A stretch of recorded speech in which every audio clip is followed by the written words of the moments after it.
रास्ता नहीं है। सुना ना तुमने, मेरे पास अब मरने के अलावा और कोई रास्ता नहीं है। सुना ना तुमने, सिर्फ 2 मिनट बचे हैं हमारे पास। प्रशांत ने हताश होकर कहा। तो क्या हुआ प्रशांत? तुम एक बहादुर पुलिस वाले हो, डिपार्टमेंट की शान थे तुम। इससे बड़े और खतरनाक मामलों को तुमने चुटकी में सुलझाया है। प्रिया ने प्रशांत की हिम्मत बढ़ाते हुए कहा। लेकिन इस मामले में मेरी वजह से मेरे अपनों की जान जा रही है। मेरे मरने से यह सिलसिला खत्म हो जाएगा प्रिया, प्रशांत ने खींच कर कहा। इसकी क्या गारंटी है कि तुम्हारे मरने के बाद वो दुष्ट ताकत हमारा नुकसान नहीं करेगी? ये सिलसिला अगर बाद में भी जारी रहा तो कौन बचाएगा हमें? तुम ही तो हो हमारी हिम्मत। तुम ही नहीं रहे तो हम तो वैसे ही मर जाएंगे। ये कहते हुए प्रिया की आंखों में आंसू आ गए। प्रशांत की आंखें भी भर आई। उसने कहा, तो तुम ही बताओ, अब क्या करें प्रिया? मैं बताऊं? उस बहादुर और तेज तर्रार पुलिस ऑफिसर को, जिसने बड़े बड़े मामलों का डटकर सामना किया है, जिसका दिमाग बिजली की फुर्ती सा काम करता है, उसे मैं बताऊं? ठंडे दिमाग से सोचोगे तो रास्ता निकल आएगा प्रशांत। सोचो प्रशांत, सोचो, तुम ही इसमें से रास्ता निकाल पाओगे, प्रिया ने उसकी हिम्मत बढ़ाते हुए कहा। प्रशांत ने अपनी आंखें बंद की और लंबी सांस ली। उसे पेट में एक ठंडा सा एहसास हुआ। उसके पूरे शरीर में ऊपर से नीचे तक एक ठंडी सी सिहरन दौड़ गई और उसे झट से वो 2 आदमी याद आए जिन्होंने उसे दुकान पर आकर उसे खाने के लिए लड्डू दिया था। उन दोनों लोगों में और इस घटना में जरूर कोई संबंध है। प्रशांत बंद आंखों में बड़बड़ाया। प्रिया ने हैरान होकर पूछा, किनके बीच की संबंध की बात कर रहे हो प्रशांत? प्रशांत ने उसकी बातों को अनसुना करके जल्दी से अपनी जेब से वो लाल कवर वाली नोटबुक निकाली जो उसके दादाजी ने उसके लिए छोड़ी थी। इस नोटबुक में ही लिखा था बुरी आत्माओं से छुटकारा पाने का तरीका। आज इसे इस्तेमाल करने का समय आ गया है, प्रशांत खुद से बोला। ये देखकर प्रिया कंफ्यूज हो गई और उसने पूछा, कौन सा तरीका? क्या बड़बड़ा रहे हो? मुझे भी कुछ बताओगे प्रशांत? तभी फोन में से आवाज आती है, तुम्हारे पास सिर्फ 1 मिनट बचा है। प्रशांत जल्दी से उस नोटबुक में से कुछ पढ़ता हुआ तेजी से वापस छत के किनारे तक आया और अपनी जेब से एक छोटा सा चाकू निकालकर अपनी बीच वाली उंगली पर हल्का घाव किया। प्रिया ने घबराते हुए कहा, अरे क्या कर रहे हो प्रशांत? प्रशांत अपनी ही धुन में तेजी से बहते हुए खून से दीवार पर नोटबुक में देखते हुए एक यंत्र बनाने लगा। तभी फोन में से आवाज आई, ये क्या कर रहे हो तुम? अब तुम्हारे पास सिर्फ 30 सेकंड बचे हैं। ज्यादा होशियारी मत करो वरना मैं इस लड़की को मार दूंगा। प्रशांत के हाथ बिजली की फुर्ती से चल रहे थे। वो अपने आप से बोला, कियारा की बर्थ डेट कहाँ लिखी थी मैंने? उसने तेजी से नोटबुक के पन्ने पलटे और उसे कियारा की बर्थ डेट मिल गई। उसने उस तारीख को अपने खून से ही यंत्र के ऊपर लिख दिया। प्रिया फटी आंखों से प्रशांत को ये सब करता देखती रही। प्रशांत ने जल्दी से आगे बढ़ा, अब अपने खून से हाथ के पंजे का निशान बनाओ। प्रशांत ने जल्दी से अपने खून को हाथ में फैलाकर दीवार पर हाथ के पंजे का निशान बनाया। जैसे ही वो निशान बना, उसके शरीर में अजीब सा एहसास हुआ और पूरे शरीर में एक सिहरन सी दौड़ गई। नोटबुक में आगे जो लिखा था उसके अनुसार प्रशांत अपनी खून की बूंदें यंत्र पर छिड़क कर मंत्र पढ़ने लगा। हे महाकाल, सर्वशक्तिमान देवों के देव, बुरी आत्माओं का विनाश कर, अच्छाई को जीत दिला। हो हा शीन दुष्टम विनाशम, हो हा शीन दुष्टम विनाशम। प्रशांत तेज तेज मंत्र का उच्चारण करते हुए उन 2 लोगों को याद करने लगा जिसने उसे खाने का लड्डू दिया था। उनको याद करते ही वो 2 लोग उसकी आंखों के सामने तैरने से लगे। तभी तेज हवाओं के साथ काले कपड़ों में मुंह पर नकाब लगाए एक व्यक्ति तेजी से प्रशांत के सामने प्रकट हो गया, जिसने काले दस्ताने पहने हुए थे और उसके हाथ में लंबा सा चाकू भी था। प्रशांत और प्रिया उसे देखकर हैरान रह गए। तभी अचानक वो काले कपड़ों वाला इंसान, जिसका चेहरा तो नहीं दिख रहा था लेकिन शरीर से ये साफ लग रहा था कि वो एक औरत है। उसने प्रशांत पर चाकू से वार किया। प्रिया चिल्ला उठी, प्रशांत! प्रशांत ने तेजी से खुद को बचाते हुए हवा में उछलकर उसे किक मारी। वो औरत दूर जा गिरी। शायद प्रशांत की बढ़ी हुई ताकत का उसे एहसास हो गया था, इसीलिए वो काले कपड़ों वाली औरत पलटकर भागने लगी। प्रशांत उसका पीछा करने लगा, लेकिन अचानक उसका शरीर ठंडा पड़ने लगा और सिर भारी होने लगा। ये मुझे क्या हो रहा है? कहते हुए प्रशांत जमीन पर लुढ़क गया और हवा में हाथ पांव चलाते हुए आगे मंत्र पढ़ने लगा। हो हा शीन दुष्टम विनाशम। प्रिया घबराकर चिल्लाने लगी, प्रशांत ये क्या कर रहे हो?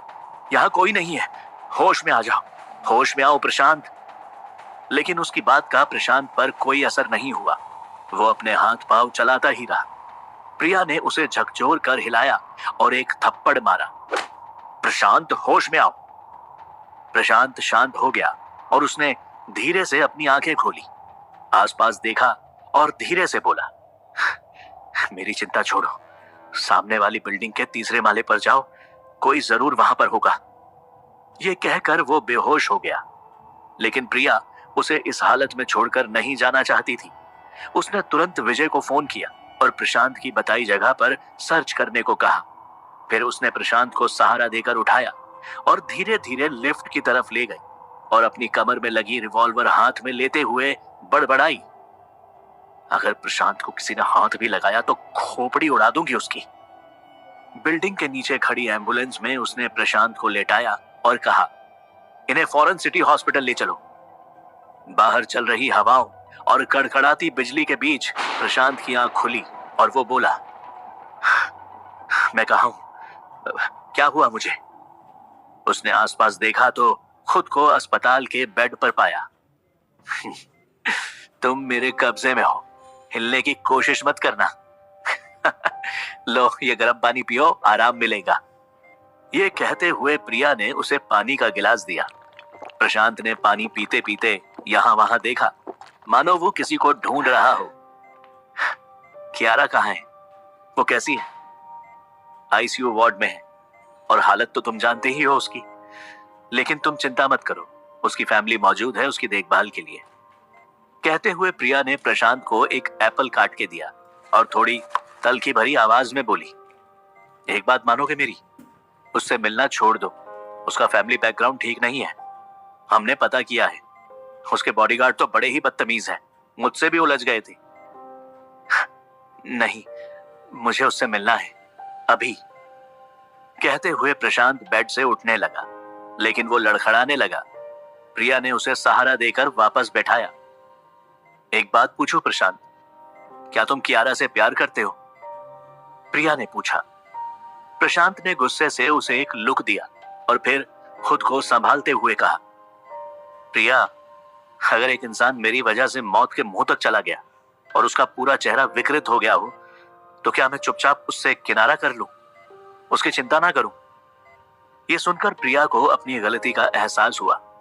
उसने थोड़ा शांत भाव से कहा, सॉरी, चलो मैं भी चलती हूं उसे देखने। नहीं, तुम वहां नहीं चलोगी। मैं नहीं चाहता कि अब कोई भी मेरी वजह से किसी परेशानी में फंसे। पहले ही बहुत कुछ हो चुका है और वैसे भी ये मेरे और कियारा के परिवार के बीच का मामला है। तुम इससे दूर ही रहो प्लीज। कहते हुए प्रशांत जूते पहनकर तेजी से बाहर की तरफ चला गया और प्रिया उसे देखती रही। प्रशांत बाहर निकलकर आईसीयू ढूंढने लगा। तभी उसे कॉरिडोर के कमरे के बाहर बहुत सारे सुरक्षा कर्मी तैनात दिखाई दिए। इतने गार्ड्स तो केवल कियारा का परिवार ही लगा सकता है। सोचते हुए उस तरफ चलने लगा। प्रशांत को उनकी तरफ आता देखकर गार्ड्स में खुसर फुसर शुरू हो गई। यही है वो, यहां क्यों आ रहा है? इस सबसे बेखबर प्रशांत धीरे धीरे वहां पहुंचा और अंदर जाने लगा। तभी सारे गार्ड्स ने उसे घेर लिया। तुम्हारी हिम्मत कैसे हुई यहां आने की? एक गार्ड ने बोला।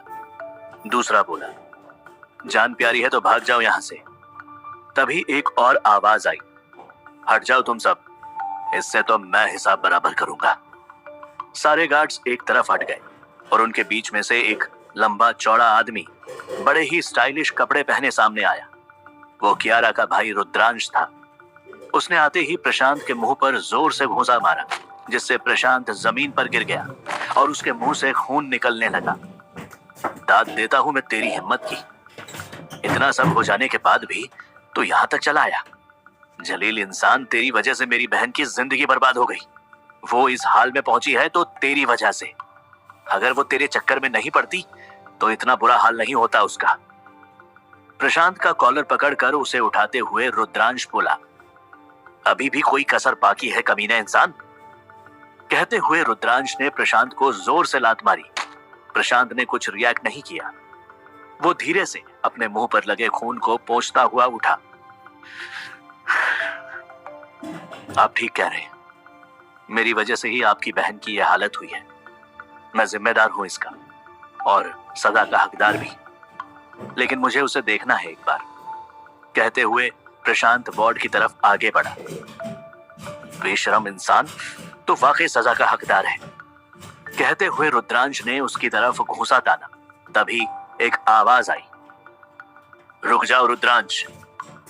रुद्रांश ने पलटकर देखा। सारे गार्ड्स चौकन्ने होकर सीधे खड़े हो गए। महंगे सूट, महंगे चमड़े के जूते और चश्मा लगाए एक रौबदार आदमी और उसके पीछे महंगे चमकीले गाउन और महंगी मैचिंग ज्वेलरी और हाई हील्स पहने हुए एक औरत बाहर आई।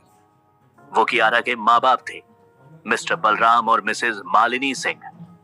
बलराम सिंह ने प्रशांत के पास आकर उसे ऊपर से नीचे तक देखते हुए बड़े ही शांत भाव से पूछा, मेरी बेटी तुम्हारी वजह से किडनैप हुई थी? प्रशांत ने आंखें झुकाए हुए कहा, जी हाँ। प्रशांत के हाँ कहते ही शांत से दिखने वाले बलराम ने जोर से लात मारकर उसे गिरा दिया और अपने चमड़े के जूते से उसे लगातार ठोकर मारकर उसकी छाती पर पांव रखकर कहा, मैं अगर चाहूं तो तुम्हें कीड़े की तरह मसल कर मिट्टी में मिला दूं। आज के बाद कभी जिंदगी में मेरी बेटी से मिलने की कोशिश मत करना। और सुनो, 1 महीने के अंदर मुझे मेरी बेटी के किडनैपर का पता चाहिए, वरना मैं तुम्हारे टुकड़े टुकड़े करके भूखे कुत्तों में बांट दूंगा, समझे? साथ खड़ी मालिनी भी लगातार प्रशांत को खा जाने वाली नजरों से घूरती रही। प्रशांत ने नजरें झुकाए हुए कहा, मुझे आपकी शर्त मंजूर है। मैं 1 महीने के अंदर उस किडनैपर का पता लगाकर आपको बता दूंगा और फिर कभी भी आपकी बेटी से मिलूंगा भी नहीं। लेकिन अभी सिर्फ मुझे एक बार आपकी बेटी से मिलने दीजिए, सिर्फ एक बार। किस चिकनी मिट्टी के बने हो तुम, ढीठ आदमी? अभी भी ये कहने की हिम्मत कर रहे हो मुझसे? बलराम ने चिल्लाकर कहा, सर नहीं मिलूंगा तो मैं पश्चाताप की आग में जलकर ही मर जाऊंगा, सिर्फ एक बार, 5 मिनट के लिए। प्रशांत गिड़गिड़ाया। बलराम ने उसकी छाती से अपना जूता हटाते हुए कहा, जाओ, लेकिन अभी वो होश में नहीं आई है, देख लो जाके, लेकिन सिर्फ 5 मिनट। प्रशांत उनका हाथ जोड़कर धन्यवाद अदा करता हुआ अंदर आईसीयू वार्ड की तरफ बढ़ा। अंदर का दृश्य देखकर उसकी रूह कांप उठी। कियारा का पूरा सिर और मुंह पट्टियों से बंधा हुआ था। आंख और नाक का थोड़ा सा हिस्सा नजर आ रहा था। बाएं हाथ की 2 उंगलियां गायब थी। वो खूबसूरत, मासूम, अलहड़ सी लड़की बदसूरत, बेजान सी लाश जैसी लग रही थी। मुझे माफ कर दो कियारा, मेरी वजह से तुम्हारी जिंदगी बर्बाद हो गई। प्रशांत की आंखों से झरझर आंसू बह रहे थे। उसने कियारा के पास जाकर उसके सिर को सहलाते हुए कहा, मैं जानता हूं मेरी माफी तुम्हारे चेहरे की सुंदरता वापस नहीं ला सकती, तुम्हारी प्यारी नाजुक सी उंगलियां वापस नहीं ला सकती। मेरी वजह से तुम्हारी सारी जिंदगी शर्मिंदगी और बेचारगी में निकलेगी, सिर्फ मेरी वजह से। ये कहते हुए वो फूट फूट कर रोने लगा। मेरा बस चले तो मैं तुम्हें अपने हाथ, पांव, उंगलियां सब कुछ दे दूं, लेकिन मैं कुछ नहीं कर सकता। मैं तुम्हारा गुनहगार हूं, मुझे माफ कर दो कियारा, मुझे माफ कर दो। कहते कहते रोता हुआ घुटनों के बल जमीन पर बैठ गया। तभी पीछे से 2 गार्ड उसे उठाकर खींचते हुए बोले, बंद कर अपना नाटक, हमारी मेम साहब की जिंदगी बर्बाद कर दी है तूने। और वो दोनों उसे खींचकर बाहर ले जाने लगे। प्रशांत रोते हुए चिल्लाने लगा, माफ कर देना कियारा, मुझे माफ कर देना। गार्ड उसे घसीटते हुए बाहर लाए। सब लोग उसे नफरत भरी नजरों से देख रहे थे। रुद्रांश चिल्लाया, याद रखना, 1 महीने के अंदर अगर तूने किडनैपर का पता नहीं लगाया तो अपनी मौत का जिम्मेदार तू खुद होगा। अब निकल यहां से। प्रशांत धीरे से सिर झुकाए अपने आंसू बहाता अस्पताल से बाहर निकला। बाहर तेज हवाओं और बिजली की गड़गड़ाहट के साथ जोर की बारिश हो रही थी। इस सब से बेखबर प्रशांत बारिश में भीगता सड़क पर चला जा रहा था। उसके बहते आंसुओं को जैसे बारिश का पानी धोकर साफ कर रहा था। अचानक उसके पीछे से आकर किसी ने उसके सर पर छतरी रखी और वो बोली, प्रशांत, जो होना था वो हो गया। तुमने जानबूझकर तो उसे मुसीबत में नहीं डाला था ना। लेकिन प्रिया, ऐसा सोचने से मेरा गुनाह कम नहीं हो जाएगा। उस मासूम की जिंदगी हमेशा के लिए मेरी वजह से बर्बाद हो गई और मैं बेबस सा आंसू बहाने के सिवा कुछ नहीं कर पा रहा। प्रशांत ये कहते हुए सिसकने लगा। खुद को गुनाहगार मानकर और अपने आप को कोसने से भी तो कियारा की जिंदगी नहीं बदल जाएगी ना। अगर तुमको इसका पश्चाताप भी करना है तो कमजोर नहीं, मजबूत बनो और ढूंढ निकालो उस किडनैपर को और दिलाओ न्याय कियारा को।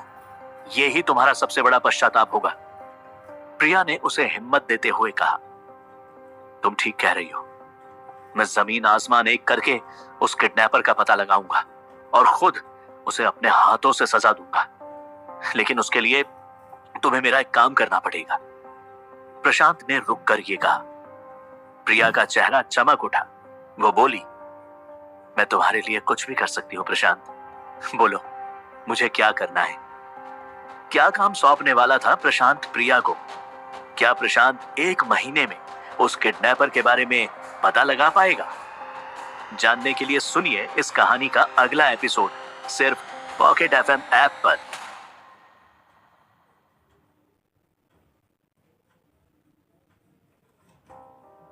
मैं तुम्हारे लिए कुछ भी कर सकती हूँ प्रशांत। बोलो, मुझे क्या करना है? प्रिया ने कहा। मेरी जिंदगी से निकल जाओ प्रिया, हमेशा हमेशा के लिए। प्रशांत ने कहा, ये क्या कह रहे हो? तुम मुझे अपने से दूर क्यों करना चाहते हो? प्रिया ने हैरान होकर पूछा। मुझे गलत मत समझो प्रिया, ये मैं तुम्हारी भलाई के लिए कह रहा हूं। तुम मुझसे तब तक दूर रहोगी जब तक मैं तुम्हारी रक्षा करने के लायक ना हो जाऊं। मेरे साथ रहोगी तो तुम्हारी जिंदगी को खतरा रहेगा। मुझे इस मामले की छानबीन अकेले करने दो प्लीज। मैं तुम्हें खतरे में नहीं डालना चाहता, प्रशांत ने कहा। प्रिया ने नम आंखों से कहा, मैं समझ गई प्रशांत, अब मैं तुमसे नहीं मिलूंगी। ये छाता ले लो, भीग जाओगे। प्रशांत गुस्से में उसका छाता जमीन पर फेंकता है। प्रिया ने हैरान होकर उसे देखा। प्रशांत, अरे एक्टिंग कर रहा हूं मैं, तुम भी करो। हो सकता है वो शैतान हम पर नजर रख रहा हो। उसे बिल्कुल ये नहीं लगना चाहिए कि हम दोनों अच्छे दोस्त हैं, प्रशांत ने कहा। लेकिन हम अच्छे दोस्त तो रहेंगे ना प्रशांत? प्रिया ने पूछा। प्रिया, जाओ अब। प्रशांत ने उसे घूरा और जल्दी से वहां से चला गया। प्रिया ने उसे जाते हुए देखा और फिर जमीन पर पड़े छाते की तरफ देखा। उसे पता था कि प्रशांत एक्टिंग कर रहा था, फिर भी उसका दिल दुखा और वो छाता उठाकर दूसरी ओर चली गई। प्रशांत का खुद का फोन, जो कब्रिस्तान में खो गया था, उसके कॉन्टैक्ट की लिस्ट उसने अपने ईमेल पर सेव कर रखी थी। घर जाते वक्त उसने वो लिस्ट अपने दादाजी के फोन पर डाउनलोड की और वो लिस्ट चेक करने लगा। उसकी नजर एक नंबर पर अटक गई। ये नंबर शायद अनामिका का होगा। मैंने ये सेव किया था पर कुछ याद नहीं आ रहा। विजय को देता हूं ये नंबर। प्रशांत ने विजय को फोन लगाया और वो नंबर देकर उसके बारे में पता लगाने को कहा। अब मैं चैन से नहीं बैठूंगा जब तक उस शैतान किडनैपर को ढूंढकर उसको उसके किए की सजा ना दे दूं।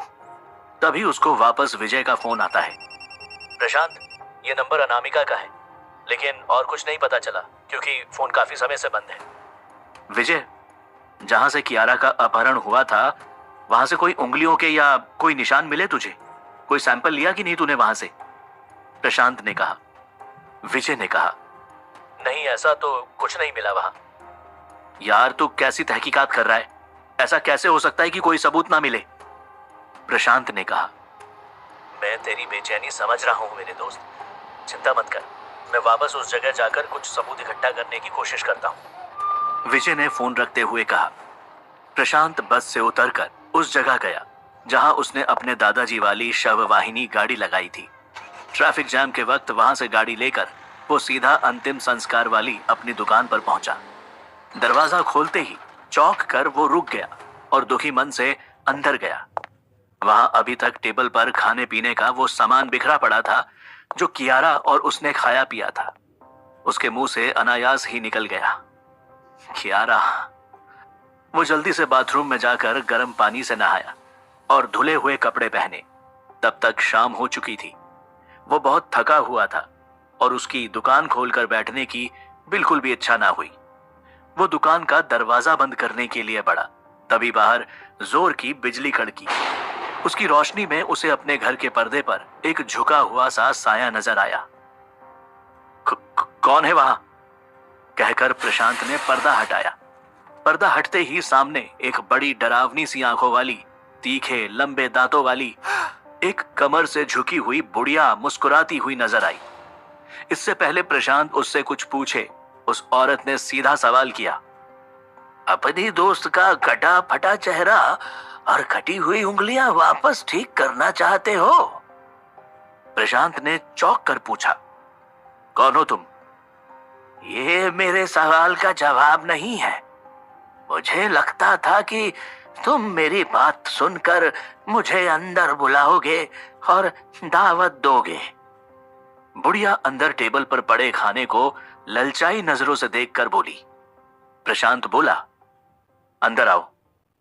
प्रशांत को याद आया कि उसके सामने खड़ी बुढ़िया उन दो औरतों से काफी मिलती जुलती थी जो उसकी दुकान पर आई थी और मणि छोड़कर गई थी, और दूसरी वो जो उसे सुरंग के बाहर मिली थी।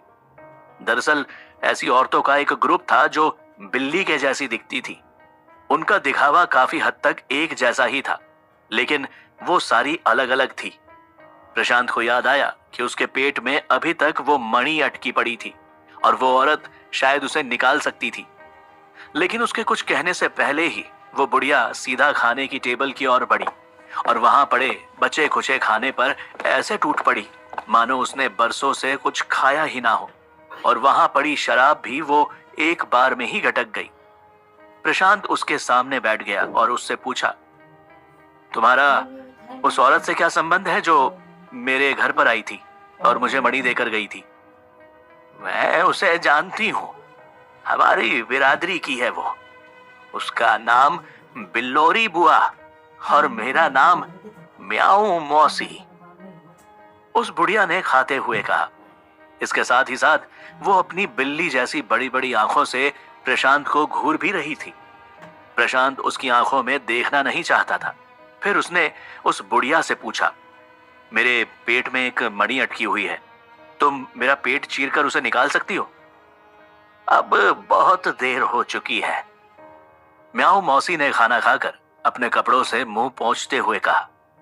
तुमने जो बिल्लोरी बुआ की दी हुई मणि निगली है वो अब तुम्हारे खून में पूरी तरह से घुल गई है।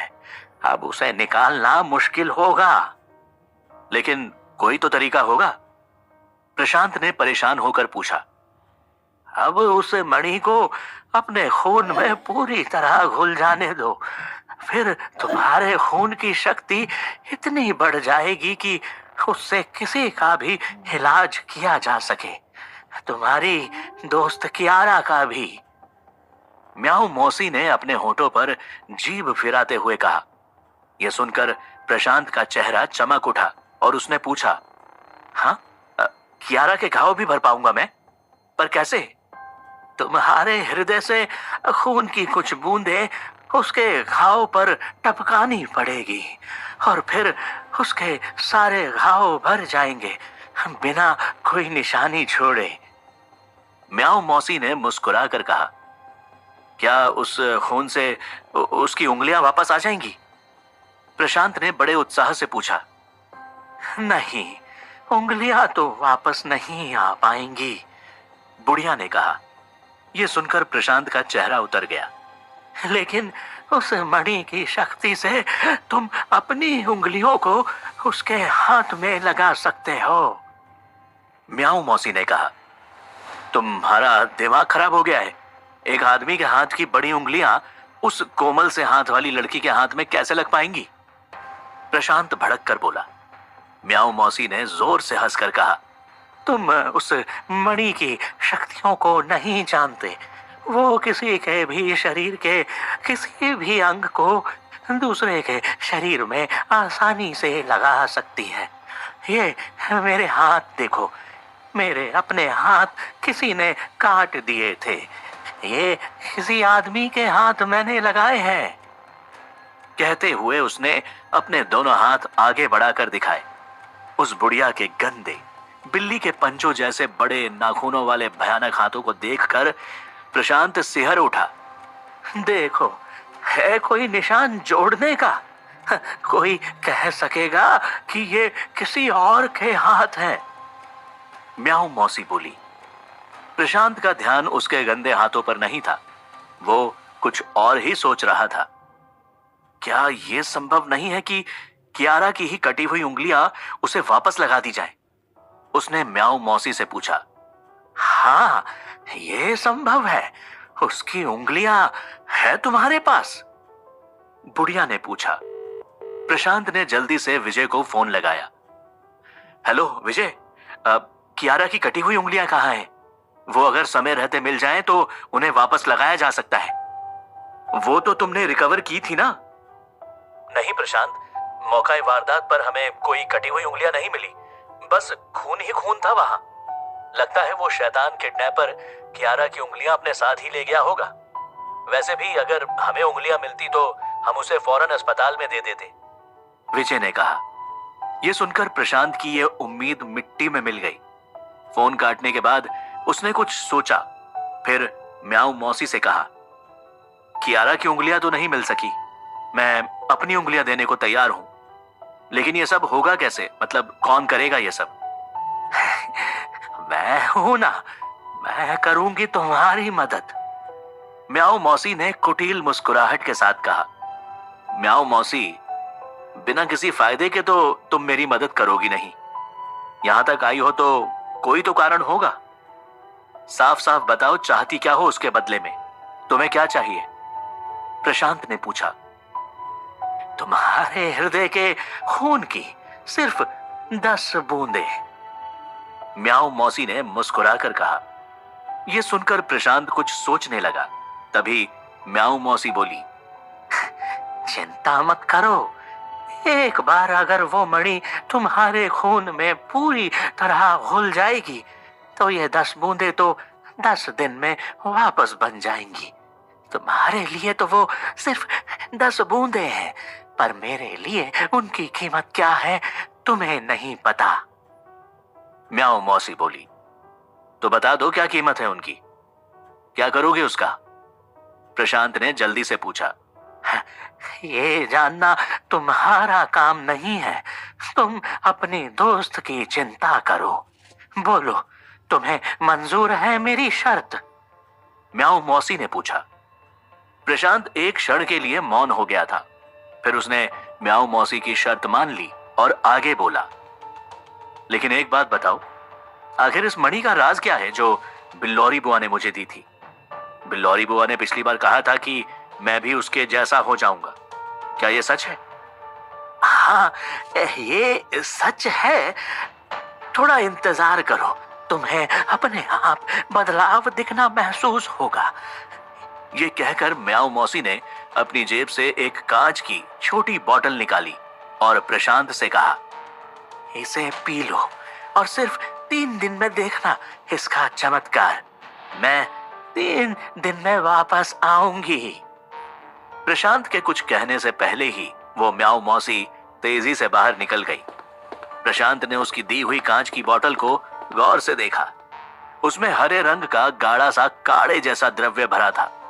प्रशांत ने उसे उत्सुकता से खोलकर सूंघा, लेकिन उसकी बदबू इतनी गंदी कि उसे उल्टी आने लगी थी। वो सोच रहा था कि उस लिक्विड को वो कैसे पिएगा। आखिरकार उसने अपनी नाक बंद करके छोटे बच्चों की तरह आंखें बंद करके वो द्रव्य गटक लिया। उसका गंदा टेस्ट मुंह से हटाने के लिए उसने जल्दी से एक छोटी बियर पी डाली। वो द्रव्य पीते ही उसे बेचैनी सी होने लगी। उसके पेट में बहुत जलन होने लगी। उसे लगा कि अब वो चक्कर खाकर गिर जाएगा। वो लड़खड़ाता हुआ जैसे तैसे सीढ़ियां चढ़कर अपने कमरे तक पहुंचा और बेड पर लुढ़क गया। अपने दोनों घुटनों को पेट में डालकर वो कराहने लगा। उसे लगा कि मानो उसके पेट में आग सी लग गई। हे भगवान, उसके कहने पर मैंने ये क्या पी लिया? मेरी रक्षा करो प्रभु। प्रशांत ने जलन से कराहते हुए कहा। थोड़ी देर में प्रशांत बेसुध होकर अपने पलंग पर लुढ़क गया। प्रशांत की आंख सीधी सुबह खुली। दिन चढ़ चुका था और सूरज की रोशनी उसके कमरे में आ चुकी थी। प्रशांत लंबी सी अंगड़ाई लेता हुआ उठा और अपनी आंखें मसलने के लिए जैसे ही उसने अपना हाथ उठाया, अपनी उंगलियां देखकर वो चौंक उठा। हे भगवान, ये क्या हो गया? नहीं नहीं नहीं, ये नहीं हो सकता, उसके मुंह से निकल गया। उसने अपने हाथों को फिर से देखा। उसके नाखून लंबे, नुकीले और घुमावदार हो गए थे। उसे उस बिल्ली सी आंखों वाली म्याऊ मौसी की बात याद आ गई। थोड़ा इंतजार करो, तुम्हें खुद में बदलाव महसूस होगा। प्रशांत झटके से उठा और बाथरूम में जाकर शीशे के सामने अपने आप को देखा और खुद को देखकर वो हक्का बक्का रह गया। उसकी आंखें बड़ी हो गई थी। उसके दांत और कान नुकीले हो गए थे। हे भगवान, ये क्या हो गया? मैं तो इंसान से राक्षस बनता जा रहा हूं। मेरे दांत, आंख, नाक, कान सब बदल गए हैं। मुझे उस बुढ़िया की बात नहीं माननी चाहिए थी। मुझे वो काढ़ा नहीं पीना चाहिए था। भगवान, मेरी रक्षा करो। प्रशांत प्रार्थना करते हुए बोला। आगे वो क्या कर सकता था, ये सोचते हुए प्रशांत वापस अपने कमरे की तरफ बढ़ा और बेड पर जाकर लुढ़क गया और बड़बड़ाया। अगर इसी तरह के और बदलाव आए तो मैं तो किसी को मुंह भी नहीं दिखा पाऊंगा। कियारा के किडनैपर के बारे में क्या खाक पता लगाऊंगा? लगता है अब मेरी मौत निश्चित है। तभी अचानक उसके पेट में वापस जोर का दर्द शुरू हुआ और वो दर्द इतना ज्यादा था कि वो बर्दाश्त करते करते बेहोश हो गया। उसकी नींद अगली सुबह फिर से धूप के कमरे में आने के बाद ही खुली। उसने फिर से अंगड़ाई ली। उसे कुछ याद आया। वो दौड़कर बाथरूम की तरफ गया और जल्दी से शीशे में अपने आप को देखा। अब की बार उसकी आंखें फटी की फटी रह गई। उसने देखा कि उसका पूरा रूप ही बदलता जा रहा था। उसके कान, नाक, आंख और दांत के बाद आज उसका सिर भी अजीब तिकोनी सी आकृति का हो गया था।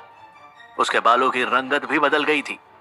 उसके शरीर की चमड़ी सख्त, खुरदुरी और रूखी बेजान सी हो गई थी और अपनी हालत देखकर दुखी होता हुआ अपने कमरे में जाकर फिर से बेड पर बेजान सा लुढ़क गया। तीसरे दिन फिर से उसकी आंख सूरज की रोशनी से ही खुली। उसने फिर एक अंगड़ाई ली, झटके से उठा और खुद से बोला, पिछले 2 दिन में मेरे शरीर में बहुत से बदलाव हुए हैं। ना जाने आज क्या हुआ होगा। मेरी तो हिम्मत ही नहीं हो रही कि अपने शरीर को जाकर आईने में देखूं। लेकिन कुछ देर बाद वो हिम्मत करके उठा और बुझे कदमों से बाथरूम की ओर बढ़ा। अंदर जाकर आईने के सामने आंख बंद करके खड़ा हुआ। डरते डरते उसने आंखें खोली और आईने में उसने जो देखा, उसके बाद उसके पैरों तले जमीन खिसक गई। आखिर क्या देख लिया था उसने? प्रशांत की ऐसी हालत करने के पीछे म्याऊ मौसी की क्या मंशा थी?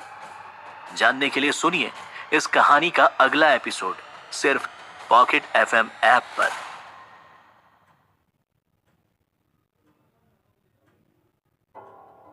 प्रशांत ने अपने आप को आईने में देखा और कांप उठा। उसका रूप बिल्कुल ही बदल गया था। वो इतना डरावना हो गया था कि वो इंसान लग ही नहीं रहा था। तभी दुकान के शटर पर दस्तक हुई।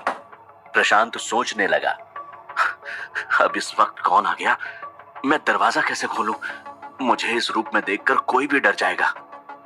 तब तक शटर पर फिर से जोर से दस्तक हुई। प्रशांत दुखी और हताश होकर धीरे से बाथरूम से बाहर निकला और नीचे की तरफ जाकर शटर खोला। सामने वही बिल्ली जैसी आंखों वाली डरावनी म्याऊ मौसी खड़ी थी। वो उसे देखकर भयानक तरीके से मुस्कुराई और बोली, अरे वाह, तुम्हारे अंदर तो मेरी उम्मीद से भी ज्यादा बदलाव नजर आ रहे हैं। तुम बहुत ही सुंदर लग रहे हो, बिल्कुल मेरी तरह। चलो अब चलते हैं। प्रशांत ने चिढ़कर बोला, तुमने मुझे कहीं जाने लायक छोड़ा ही कहाँ है? देखो मेरा क्या हाल हो गया है, और अब इस हाल में मैं कहाँ जाऊंगा, बोलो। ठीक है, तुम्हारी मर्जी, मत चलो। क्या तो अपना हाल देख लो, या फिर अपनी दोस्त कियारा का हाल सोचो। उसे उसे ठीक नहीं करना, उसकी जिंदगी नहीं बचानी है तुम्हें। म्याऊ मौसी कुटिल हंसी हंसते हुए बोली। ये सुनकर प्रशांत के चेहरे के भाव एकदम बदले। उसने झट से कहा, हाँ हाँ, उसे ठीक करना है। मैं चाहे कैसा भी दिखाई दूं, लेकिन कियारा फिर से वैसी ही सुंदर दिखनी चाहिए जैसी वो थी। लेकिन उसके घर वाले, उसके घर वालों की चिंता तुम मत करो। मैंने सिंह फैमिली से बात कर ली है। हाँ, मैंने उन्हें कह दिया है कि उनकी बेटी ठीक भी हो जाएगी और उसकी कटी हुई उंगलियां भी उसे वापस मिल जाएगी।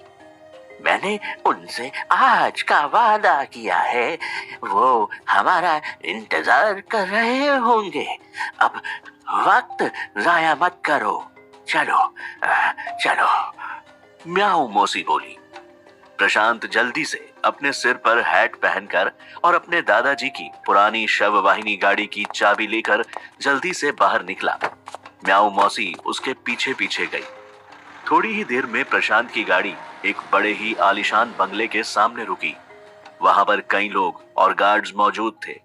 उन सब के बीच में कियारा के पेरेंट्स मिस्टर और मिसेस सिंह और उसका भाई रुद्रांश निकलकर बाहर आए और उनकी गाड़ी की तरफ बढ़े। एक गार्ड ने गाड़ी का दरवाजा खोला। म्याऊ मौसी बाहर आई। आइए गुरु माता, आपका स्वागत है, मिस्टर सिंह ने आगे बढ़कर कहा। मिसेस सिंह ने भी मुस्कुराकर हाथ जोड़कर स्वागत किया। ये देखकर प्रशांत दंग रह गया। वो सोच में पड़ गया, आखिर इस मायावी म्याऊ मौसी ने ऐसा कौन सा जादू किया है सिंह फैमिली पर कि वो इसको इतनी इज्जत भी दे रहे हैं और अपनी बेटी का इलाज करवाने के लिए भी तैयार हो गए हैं। तब तक म्याऊ मौसी गाड़ी से उतरकर बंगले की तरफ चलने लगी। प्रशांत भी अपनी हैट को ठीक करते हुए गाड़ी से बाहर निकला। उसे बाहर आता देखकर रुद्रांश जल्दी से आगे बढ़ा। उसे वो गाड़ी और वो आदमी जाना पहचाना लगा। वो म्याऊ मौसी के पास आया और पूछा, गुरुमा, ये क्या आपका ड्राइवर है? इसकी क्या जरूरत है? क्या मेरी बहन के इलाज में ये किसी तरह काम आने वाला है? म्याऊ मौसी बोली, खबरदार, जो इसे ड्राइवर बोला, इससे माफी मांगो। ये बहुत काम का आदमी है। इसके बिना तुम्हारी बहन की उंगलियां ठीक नहीं हो पाएंगी। ये कहकर वो आगे बढ़ गई। प्रशांत भी म्याऊ मौसी के पीछे चल दिया, अपना सिर नीचे किए हुए। रुद्रांश का माथा ठनका। उसे कुछ याद आया और वो बड़बड़ाया, अरे ये तो वही आदमी है जो उस रात अस्पताल में आया था। क्यों डैड? मिस्टर सिंह ने उसे गौर से देखा और कहा, हाँ, लग तो वैसा ही रहा है। ये सुनते ही रुद्रांश तेजी से उसकी ओर बढ़ा। इसकी हिम्मत कैसे हुई यहां आने की? मैं इसकी जान ले लूंगा, छोड़ूंगा नहीं इसे। रुद्रांश बोला। ठहरो रुद्रांश, अभी इसको कुछ मत कहना। अभी हमें इसकी जरूरत है, लेकिन इस पर नजर बराबर रखना। इस बार ये हमारा कोई नुकसान न कर पाए, खास तौर पर कियारा का, समझे? मिस्टर सिंह ने कहा। चिंता मत कीजिए डैड, मैंने कियारा के कमरे के अंदर सीसीटीवी लगा दिया है जो इन दोनों पर बराबर नजर रखेगा, रुद्रांश ने कहा। प्रशांत ने बड़ी हैरानी वाली नजरों से पूरे बंगले को देखा। इससे पहले वो बंगले के बाहर तक आया था, लेकिन कभी अंदर नहीं आया था। लेकिन आज अंदर आकर जो उसने देखा तो वो हैरान हो गया। ऐसे बंगले उसने सिर्फ फिल्मों में देखे थे। बंगले को देखकर साफ पता चल रहा था कि कियारा के घर वाले काफी पैसे वाले थे। गुरु माता इस तरफ। आवाज सुनकर प्रशांत ने चौंक कर पीछे देखा। पीछे पीछे रुद्रांश आ रहा था। वो उन्हें लेकर ऊपर की तरफ बढ़ा। पहले माले का एक कमरा खोला। ये कियारा का कमरा था। अंदर पट्टियों से बंधी कियारा एकदम बेसुध सी सोई हुई थी। प्रशांत की आंखों में पानी भर आया था। वो उसे एकटक देख रहा था और प्रशांत को रुद्रांश लगातार घूर रहा था। कमरे का अच्छी तरह से मुआयना करती हुई म्याऊ मौसी बोली, अब इस कमरे में कोई नहीं आना चाहिए। इस बात का आपको ध्यान रखना होगा। जी आप बिल्कुल चिंता मत कीजिए, अब यहाँ कोई नहीं आएगा। आपके बुलाने पर ही हम लोग आएंगे। ठीक है गुरु मां। प्रशांत को घूरता हुआ रुद्रांश दरवाजा बंद करते हुए बाहर निकल गया। बाहर निकलते ही रुद्रांश तेजी से एक दूसरे कमरे की तरफ बढ़ा, जहां पर पहले से ही उसके माँ बाप बैठे हुए थे। उनके साथ और भी गार्ड खड़े थे। यह सीसीटीवी रूम था, जहां पर मॉनिटर लगा हुआ था। रुद्रांश और उसका परिवार कियारा के कमरे की हर हरकत को वहां पर बैठकर देख रहे थे। सबकी नजर मॉनिटर पर थी। तभी कियारा के कमरे में प्रशांत ने अपने सर से हैट उतारी। उसका हाल देखकर सीसीटीवी वाले कमरे में बैठे सभी लोग हैरान हो गए। अरे इसे क्या हो गया? इसका चेहरा कितना बदल गया और उसके बाल भी उड़ चुके हैं। ये तो एकदम गंजा बिल्ला लग रहा है ना डैड? रुद्रांश जोर से हंसकर बोला। मिस्टर सिंह ने भी हंसते हुए कहा, अरे वो क्या, उस गुरु मां को तो देखो, वो क्या किसी बिल्ली से कम लग रही है? ये दोनों ही कुछ अजीब से लग रहे हैं, लेकिन हमें क्या फर्क पड़ता है? जब तक ये हमारी बेटी का इलाज कर रहे हैं तब तक हम इन लोगों को बर्दाश्त करेंगे। बाद में हम इनको कियारा के पास भटकने तक नहीं देंगे। दूसरी तरफ कियारा वाले कमरे में प्रशांत दुखी सा खड़ा था और म्याऊ मौसी कियारा के चेहरे से धीरे धीरे करके पट्टियां उतारती जा रही थी। हर पट्टी उतरने पर प्रशांत का दिल जैसे बैठता सा जा रहा था। और जब सब पट्टियां हटी तब कियारा का चेहरा दिखाई दिया। कियारा के चेहरे से पट्टियां हटते ही दोनों कमरों में लोगों के मुंह से आह निकल गई थी। उसका चेहरा बुरी तरह से विकृत हो चुका था। एक बड़ा ही गहरा घाव उसके सिर से लेकर उसकी ढोडी तक दिख रहा था। उसके होंठ और नाक भी आधे कटे हुए थे। उनके बीच में से उसकी हड्डियां दिख रही थी। उसकी हालत देखकर जहां एक तरफ प्रशांत की आंखों से आंसू नहीं रुक रहे थे, वहीं दूसरी तरफ कियारा के माँ बाप की भी आंखों से झरझर आंसू बह रहे थे। कियारा की माँ के मुंह से निकला, हे भगवान, मेरी बेटी का क्या हाल हो गया है? अब ये बाहर किस तरह से अपना मुंह दिखाएगी? उस दरिंदे ने क्या हालत की है मेरी बेटी की, भगवान उसे कभी माफ नहीं करेगा। दूसरी तरफ कियारा की हालत देखकर प्रशांत का खून खौल रहा था। उसे अपने आप पर बहुत गुस्सा भी आ रहा था, पर वो लाचार था। उसने म्याऊ मौसी की तरफ देखकर बोला, कुछ भी हो जाए कियारा को वापस पहले जैसी कर दो। उसकी सुंदरता उसे वापस ला दो, उसकी उंगलियां भी, चाहे चाहे कुछ भी करना पड़े। सब ठीक हो जाएगा, सब्र करो। म्याऊ मौसी मुस्कुराकर बोली, सबसे पहले अपने कपड़े उतारो, हम अपनी क्रिया शुरू करने वाले हैं। यह सुनकर प्रशांत हैरान हो गया। कपड़े क्यों उतारने हैं? म्याऊ मौसी बोली, सवाल जवाब पूछकर वक्त खराब मत करो, मैं जो कहती हूं वो करो। प्रशांत ने धीरे से अपना कोट और शर्ट उतारा।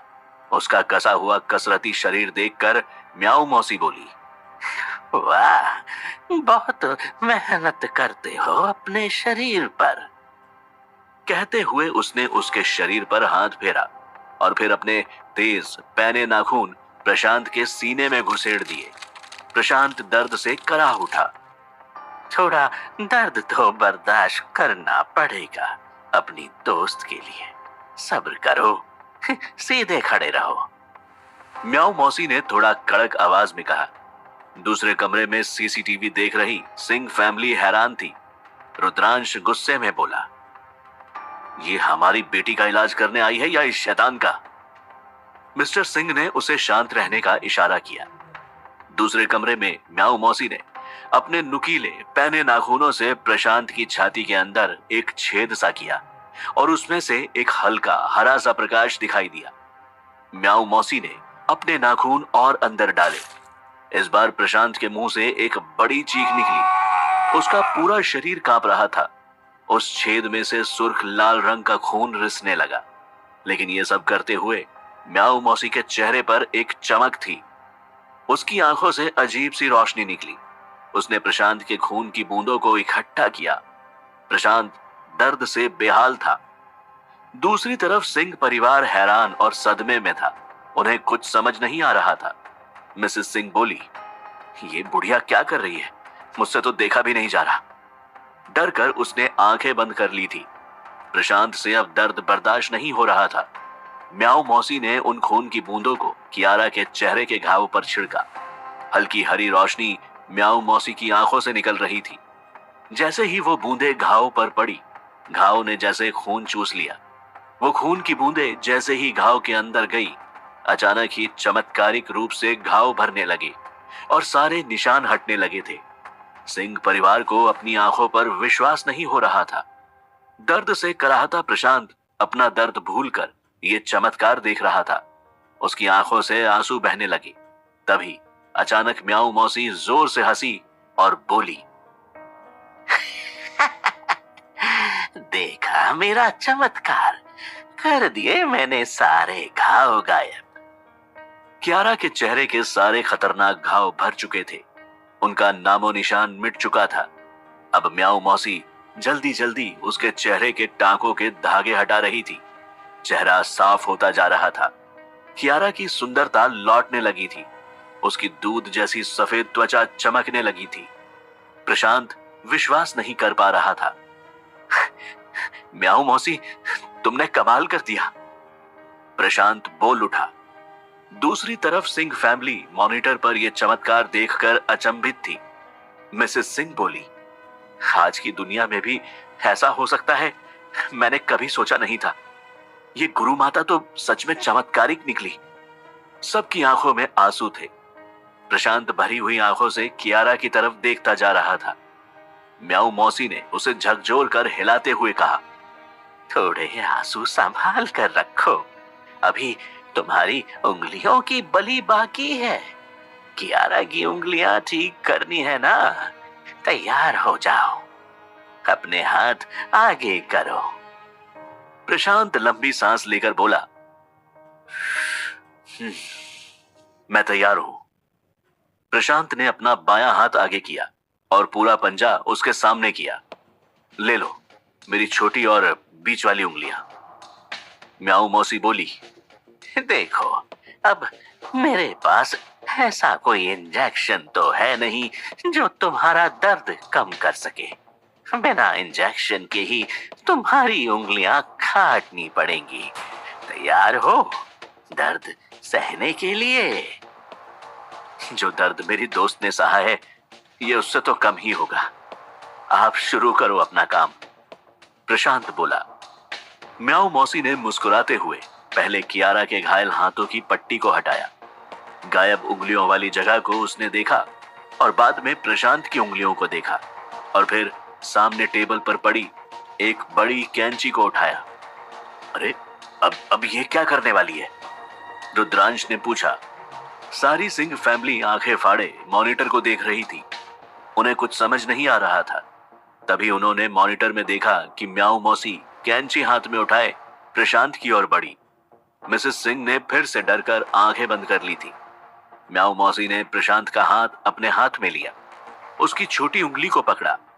खचाक की आवाज के साथ साथ प्रशांत की चीख भी सुनाई दी। उसने अपने दांत भींच लिए।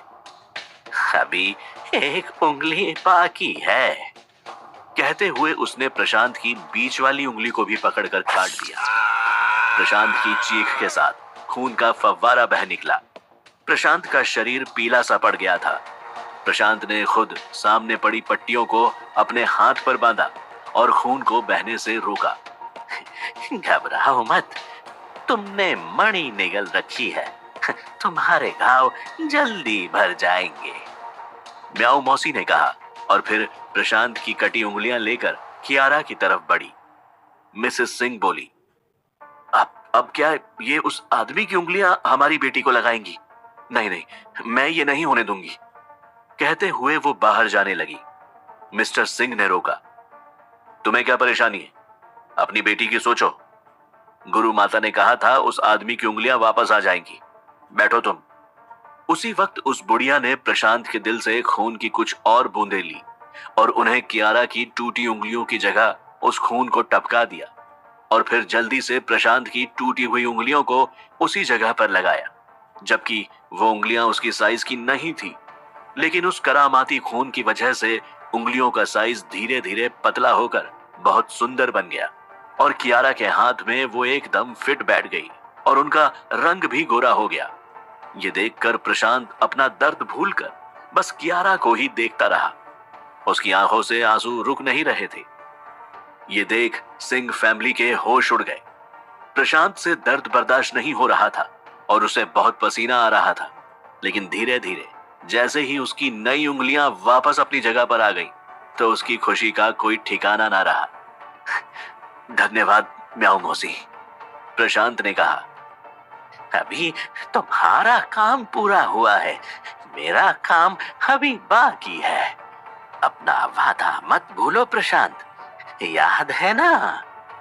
म्याऊ मौसी ने कहा। याद है, मैं वादे का पक्का इंसान हूं। ले लो 10 बूंदे खून की मेरे कलेजे से, प्रशांत बोला। लेकिन प्रशांत नहीं जानता था कि म्याऊ मौसी के इरादे कुछ अलग थे। क्या करने वाली थी वो? क्या प्रशांत की जान को खतरा होने वाला था? जानने के लिए सुनिए इस कहानी का अगला एपिसोड सिर्फ पॉकेट एफएम ऐप पर।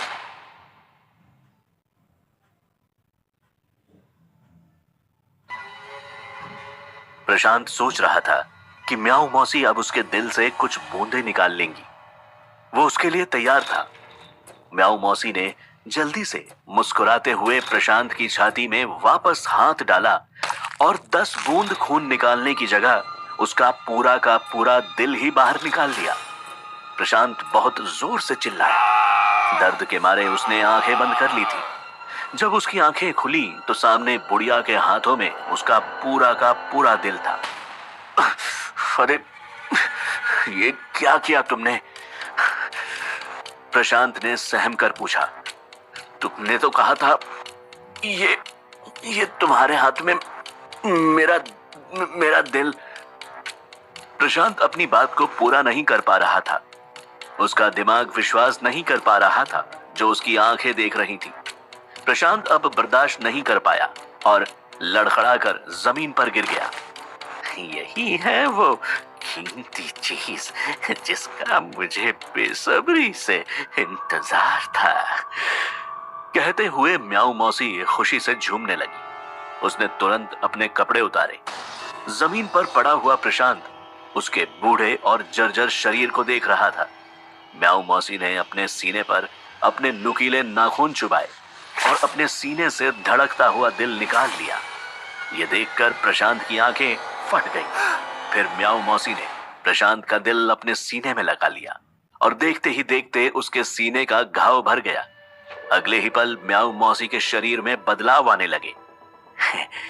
वाह, मेरे शरीर ने तुम्हारे दिल को अपना लिया है। देखो, मेरा पूरा शरीर उमंग से भर गया है। अब मैं फिर से अपने आप को तरोताजा महसूस कर रही हूँ। जवान बने रहने का एहसास कितना खूबसूरत होता है। म्याऊ मौसी ने अपने शरीर को आईने में निहारते हुए कहा। वो अब बूढ़ी औरत नहीं बल्कि जवान और हसीन दिख रही थी। फिर उसने अपने बूढ़े दिल को प्रशांत की छाती में रख दिया। प्रशांत का घाव भी तुरंत भर गया, मगर वो म्याऊ मौसी की तरह जवान नहीं हुआ।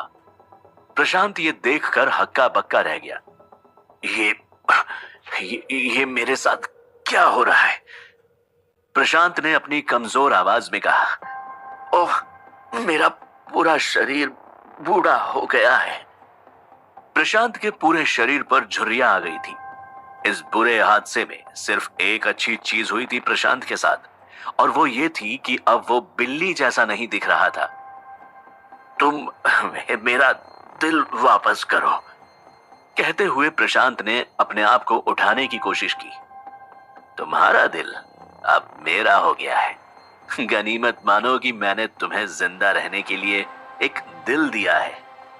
तुम्हें क्या लगा तुम बिल्लौरी बुआ का मणि चुरा कर आसानी से बच जाओगे? समझ लो ये तुम्हारी चोरी की सजा है। म्याऊ मौसी ने कहा।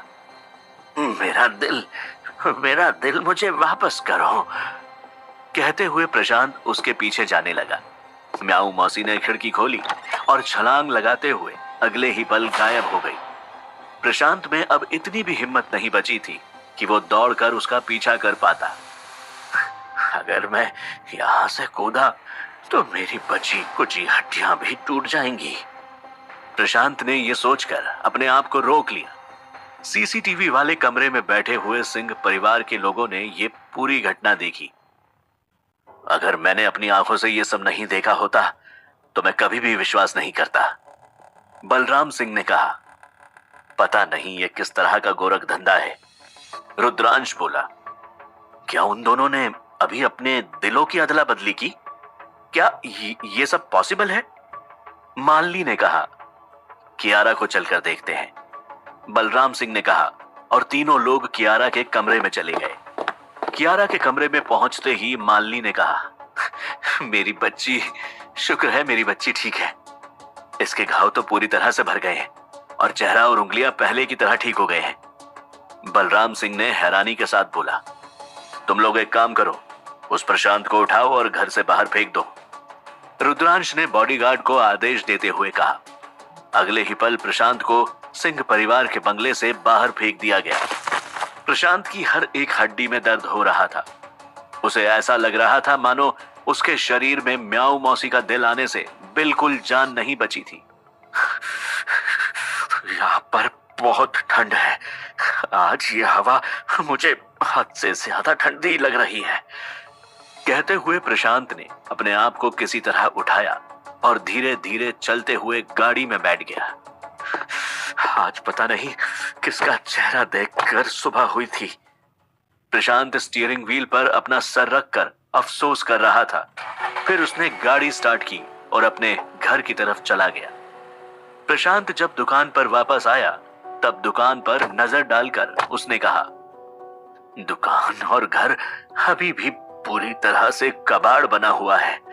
अब तो मुझे पता नहीं कितना समय लग जाएगा सफाई करने में। फिर उसने धीरे धीरे बचा हुआ खाना और शराब की बोतलें कचरे में फेंककर सफाई करने लगा।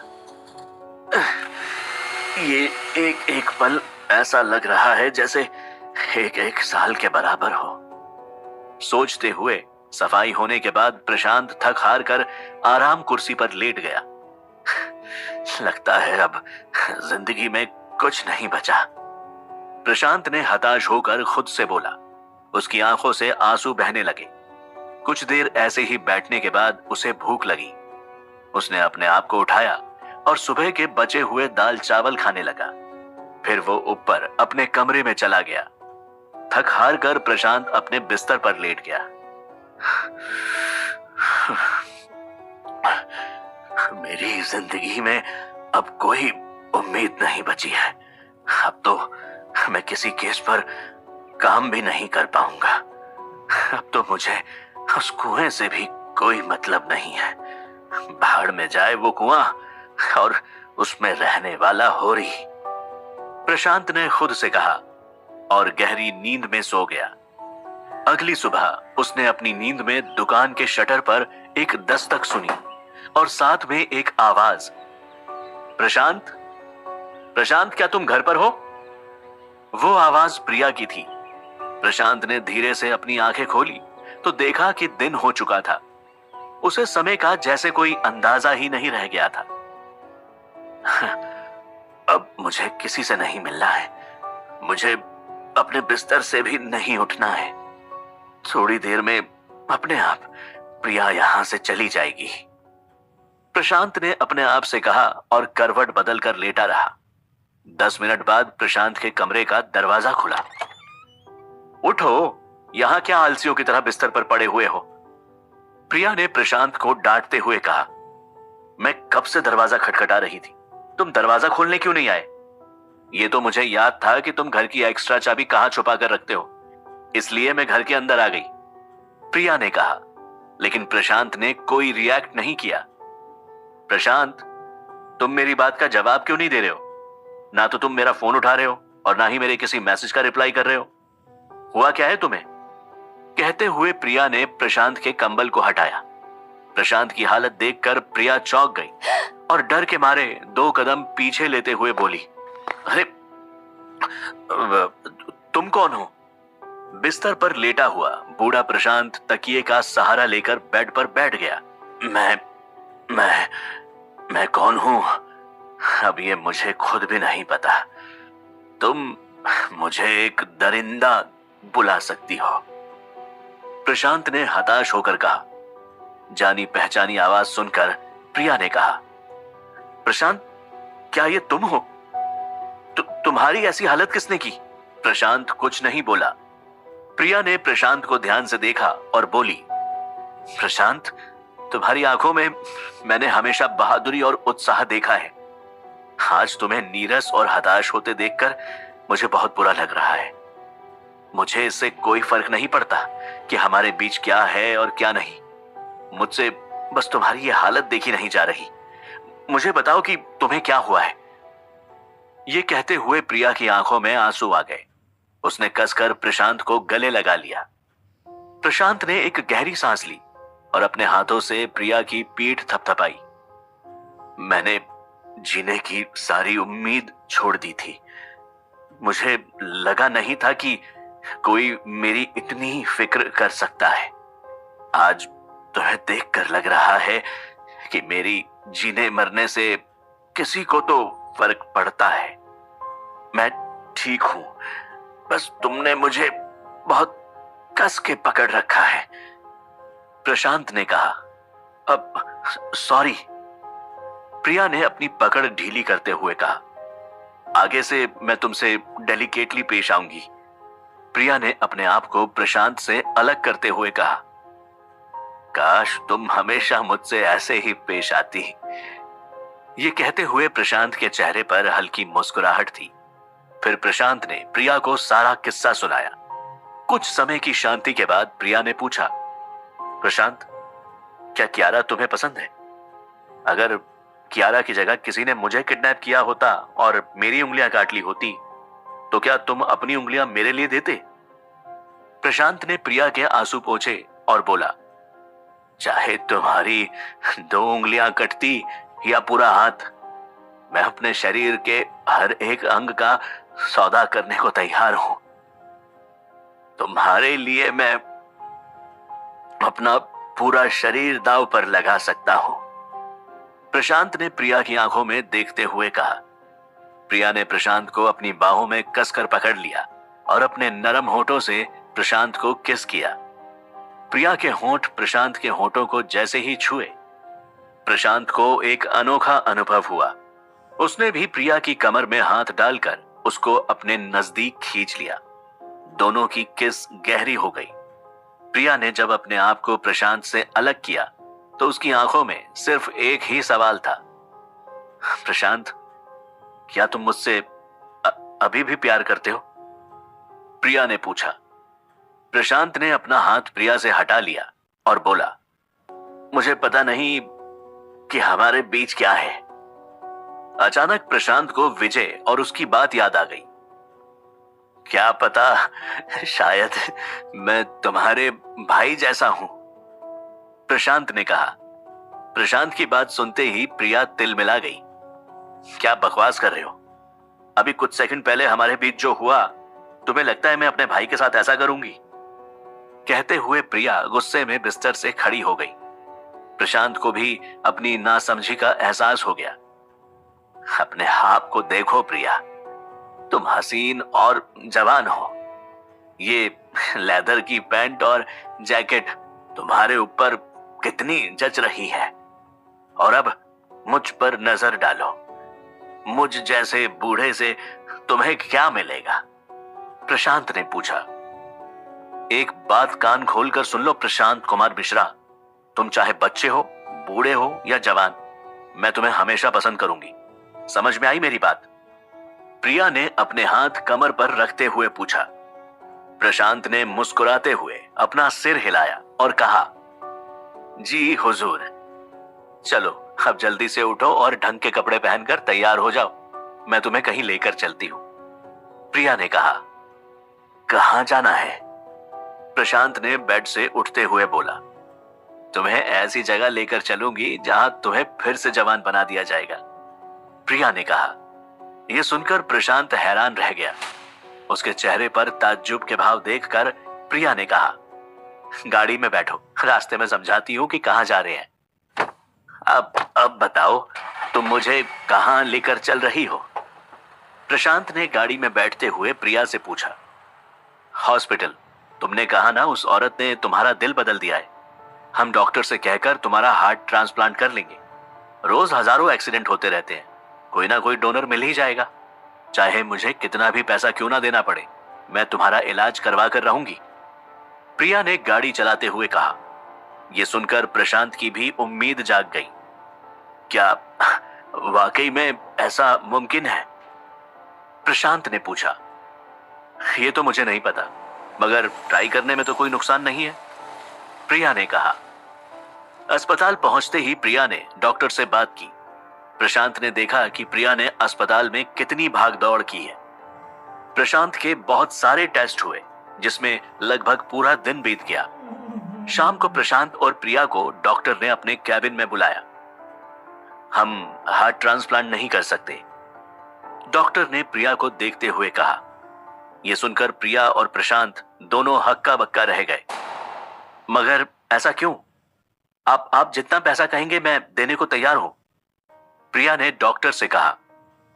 देखिए, यह बात पैसे की नहीं है, डॉक्टर ने प्रिया को जवाब दिया। इनके शरीर के सारे अंगों ने लगभग काम करना बंद कर दिया है। हड्डियां कमजोर हो चुकी हैं और उनमें ऑस्टियोपोरोसिस हो गया है। एक किडनी खराब हो गई है और दूसरी सिर्फ 50% फंक्शन कर रही है। यही हालत लीवर की भी है। धीरे धीरे शरीर के अंदरूनी अंग बेकार होते जा रहे हैं। इनका दिल एकदम ठीक है, उसको कुछ भी नहीं हुआ है। डॉक्टर ने रिपोर्ट्स की फाइल प्रिया को पकड़ाते हुए कहा। यह नामुमकिन है, ऐसा कैसे हो सकता है? प्रशांत डॉक्टर से बोला। सारी रिपोर्ट्स आपके सामने है, डॉक्टर ने अपना चश्मा एडजस्ट करते हुए कहा। आई एम सॉरी, मैं और इससे ज्यादा कुछ भी नहीं कर सकता। हताश होकर प्रिया और प्रशांत हॉस्पिटल से बाहर आ गए। क्या बूढ़े लोगों की जिंदगी नहीं होती है? एक ना एक दिन तो ऐसा होना ही था, प्रशांत ने बोला। प्रिया ने उसकी बात को अनसुनी करते हुए कहा। क्या तुम्हें लगता है उस औरत को हम पकड़ सकते हैं जिसने तुम्हारे दिल से अदला बदली की थी? प्रशांत ने कुछ सोचा और कहा, उसको पकड़ना नामुमकिन तो नहीं है। उसकी शक्ल अब बदल चुकी है। शायद सिंह परिवार के सीसीटीवी कैमरा में उसकी फुटेज हो। ठीक है, मैं कियारा के घर जाकर सीसीटीवी फुटेज की तस्वीरें लेकर आती हूँ, फिर उस तक पहुंचेंगे, प्रिया ने कहा। प्रिया अपनी गाड़ी से कियारा के घर की तरफ चली गई। प्रशांत टैक्सी से अपने घर आ गया। दिन भर की थकान से प्रशांत को नींद आने लगी थी। वो बेड पर लेट गया। प्रशांत अपनी आंखें बंद करने ही वाला था कि कमरे में काले रंग का धुआं भरने लगा। धीरे धीरे वो धुआं काले साए में बदलने लगा। अब तुम यहां क्यों आए हो? प्रशांत ने होरी से पूछा। अब मेरे पास तुम्हें देने के लिए कुछ भी नहीं है। कुछ लेने नहीं, बल्कि देने आया हूँ, होरी की भयानक आवाज पूरे कमरे में गूंजने लगी। क्या देने आया था होरी? क्या होने वाला था अब प्रशांत के साथ? क्या वो प्रिया के साथ मिलकर म्याऊ मौसी तक पहुंच पाएगा? जानने के लिए सुनिए इस कहानी का अगला एपिसोड सिर्फ पॉकेट एफएम ऐप पर।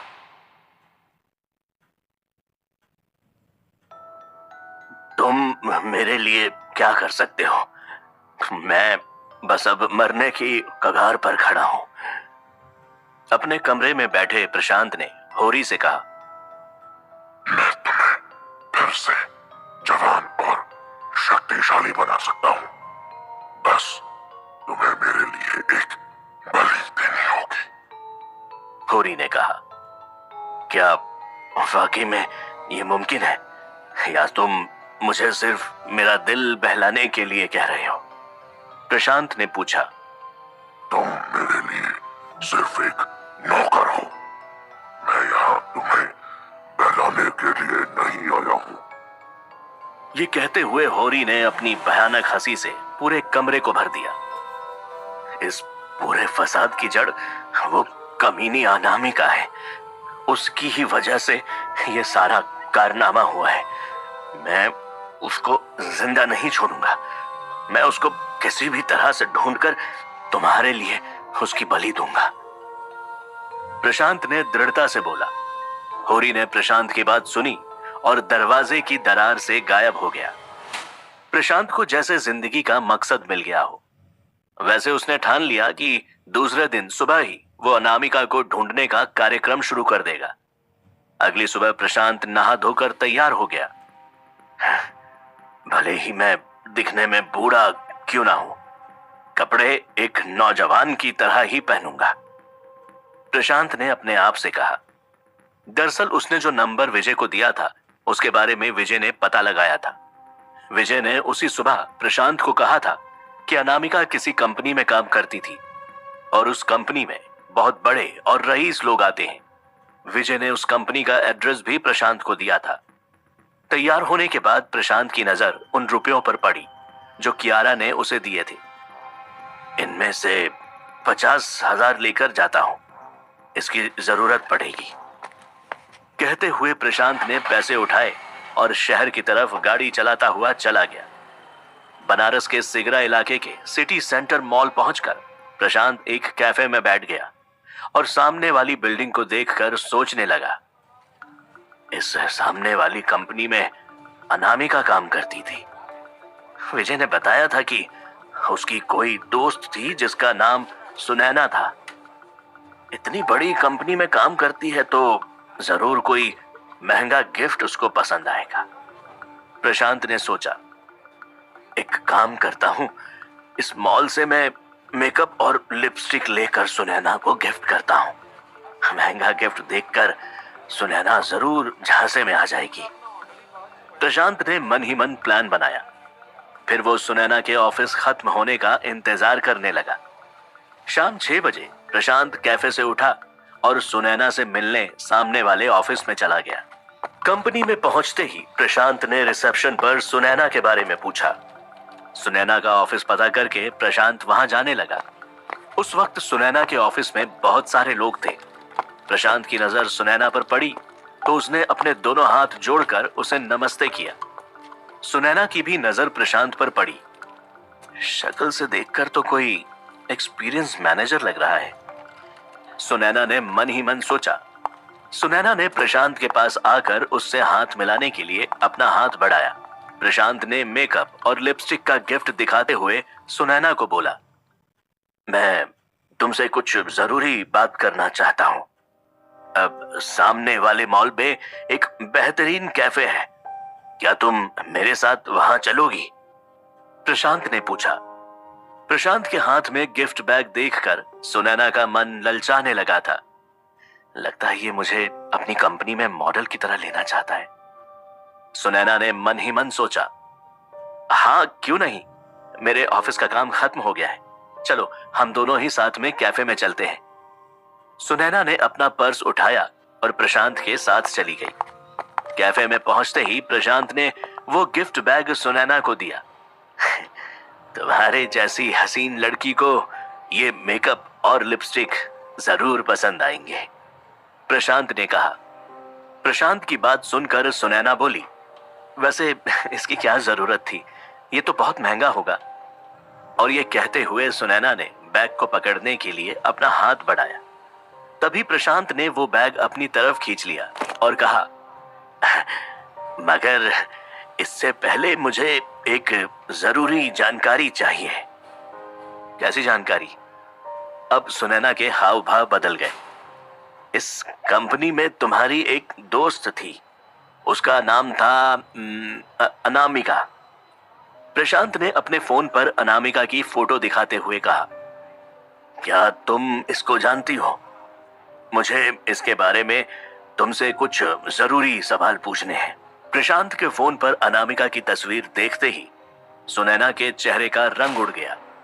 प्रशांत को ऐसा लग रहा था कि सुनैना डर से कांप रही थी। सुनैना ने अपना पर्स उठाया और कहा, मेरे पास बताने के लिए कुछ नहीं है। इतना कहते हुए सुनैना कैफे से बाहर जाने लगी। अरे रुको रुको! प्रशांत भागता हुआ सुनैना के पीछे आया। मेरी बात तो सुनो। दरअसल मैं शहर की स्पेशल इन्वेस्टिगेशन टीम का लीडर हूं। मेरे लिए अनामिका के बारे में जानना बहुत जरूरी है। उसकी वजह से ना जाने कितने मासूमों का खून हो रहा है। क्या तुम मुझे उसके बारे में कुछ भी बता सकती हो? कहते हुए प्रशांत लगातार सुनैना के पीछे पीछे भाग रहा था। सुनैना अचानक से रुकी और प्रशांत को डांटते हुए कहा, देखो, मुझे इसके बारे में कुछ भी नहीं पता है और मेरा पीछा करना बंद कर दो और मुझे परेशान मत करो। मैं तुम्हें परेशान नहीं करना चाहता, मगर अनामिका की वजह से कई लोगों की जिंदगी दांव पर लगी हुई है। मुझे तुमसे सिर्फ कुछ सवाल पूछने हैं, प्रशांत ने कहा। सुनैना ने एक गहरी सांस ली और कहा, ठीक है, क्या पूछना चाहते हो? जल्दी पूछो। मुझे अनामिका के बारे में सब कुछ जानना है, जो भी तुम्हें पता है, प्रशांत ने कहा और सुनैना को वापस कैफे में ले आया। कैफे में आते ही सुनैना ने कॉफी के साथ साथ बर्गर और फ्रेंच फ्राइज भी ऑर्डर कर दिया। जैसे ही नाश्ता आ गया, सुनैना ने प्रशांत से कहा, देखो, मैं उसके साथ बस कुछ ही समय थी और मुझे उसके बारे में कुछ बहुत ज्यादा तो नहीं पता, मगर इतना जानती हूं कि वो हंडिया नाम के गांव से आई थी। उसके घर वाले बहुत ही रूढ़िवादी ख्याल के लोग थे। सब लोग उसके छोटे भाई पर ही ध्यान देते थे। लड़की होने की वजह से अनामिका को कभी भी घर से कुछ नहीं मिला और फिर एक दिन उसके माँ बाप उसकी जबरदस्ती शादी कर रहे थे, इसलिए वो गांव से भागकर शहर आ गई। वैसे अनामिका बहुत ही मेहनती लड़की थी। उसने गांव से आकर यहाँ पर पढ़ाई की और अपनी मेहनत से कंपनी में नौकरी करना भी शुरू किया। प्रशांत हर एक डिटेल नोट करते जा रहा था। उसने पूछा, तुम उससे कब मिली? सुनैना बोली, जब अनामिका ने इस कंपनी में काम करना शुरू किया तब मैं पहली बार उससे मिली। हम साथ में रहने लगे। अनामिका वैसे थोड़ी गुस्सैल भी थी। एक दिन कंपनी की पार्टी में मैनेजर ने उसके साथ बदसलूकी की, तब अनामिका ने सबके सामने मैनेजर के गाल पर कसकर चांटा मारा। बस इसी वजह से उसे कंपनी से निकाल दिया गया। प्रशांत ने पूछा, उसके बाद वो कहां गई? सुनैना ने कहा, उसकी नौकरी जाने के बाद एक दिन अचानक उसके माँ बाप शहर आ गए। अनामिका की माँ ने अनामिका से उसकी सारी जमा पूंजी मांग ली। उनको अपने लड़के की शादी करने के लिए अनामिका से पैसे चाहिए थे। अनामिका अपने सारे पैसे उन्हें नहीं देना चाहती थी, लेकिन अनामिका की माँ ने बिल्डिंग से कूदकर अपनी जान देने की धमकी दी तो मजबूरन उसे अपनी सारी कमाई अपने माँ बाप के हाथ में देनी पड़ी। फिर उसके बाद से उसकी मानसिक हालत बहुत खराब हो गई थी। वो बिना वजह बात बात पर गुस्सा हो जाती थी और कभी कभी तो चाकू निकालकर मुझे कुछ करने की कोशिश भी करती थी। बस इसीलिए मैंने उसके साथ रहना छोड़ दिया और तब से मुझे अनामिका के बारे में कुछ भी नहीं पता है। क्या अनामिका का कोई बॉयफ्रेंड था? प्रशांत ने पूछा। एक हुआ करता था। उसने भी अनामिका का बस फायदा उठाया था। फिर एक दिन अनामिका को अचानक छोड़कर किसी और लड़की से शादी कर ली। तब से अनामिका का आदमियों पर से विश्वास उठ चुका था, सुनैना ने बताया। क्या तुम वाकई में अनामिका से उसके बाद से नहीं मिली? प्रशांत ने सुनैना को गौर से देखते हुए कहा। नहीं, सुनैना ने झट से जवाब दिया। इतनी जल्दी दिए गए जवाब से प्रशांत को सुनैना पर शक होने लगा। प्रशांत सुनैना को घूरता रहा और फिर बोला, तो तुम एक लेस्बियन हो, है ना? तुम्हारा और अनामिका का शारीरिक संबंध भी था। प्रशांत ये कहते हुए सुनैना के हाव भाव पर नजर रख रहा था। प्रशांत की बात सुनकर सुनैना घबरा गई। उसे ऐसा लगा कि जैसे उसकी चोरी पकड़ी गई थी। प्रशांत को भी सुनैना के जवाब की जरूरत नहीं थी। वो उसके हाव भाव देखकर सब समझ गया था। तुम्हारे बीच का रिश्ता बहुत गहरा लगता है। ऐसा कैसे हो सकता है कि तुम मुझसे नहीं मिलती हो? देखो, अभी भी पानी सर के ऊपर नहीं गया है।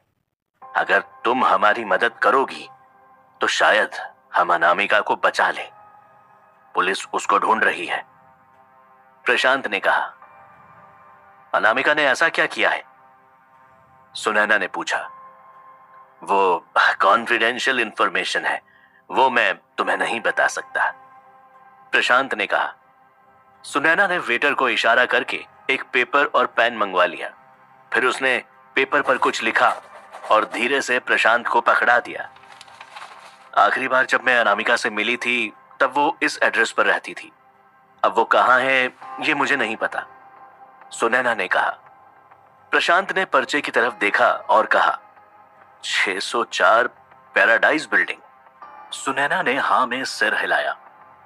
बिल भरने के बाद प्रशांत गाड़ी चलाकर सुनैना के दिए गए एड्रेस पर आ गया। रात होने के साथ साथ अब बारिश भी शुरू हो गई थी।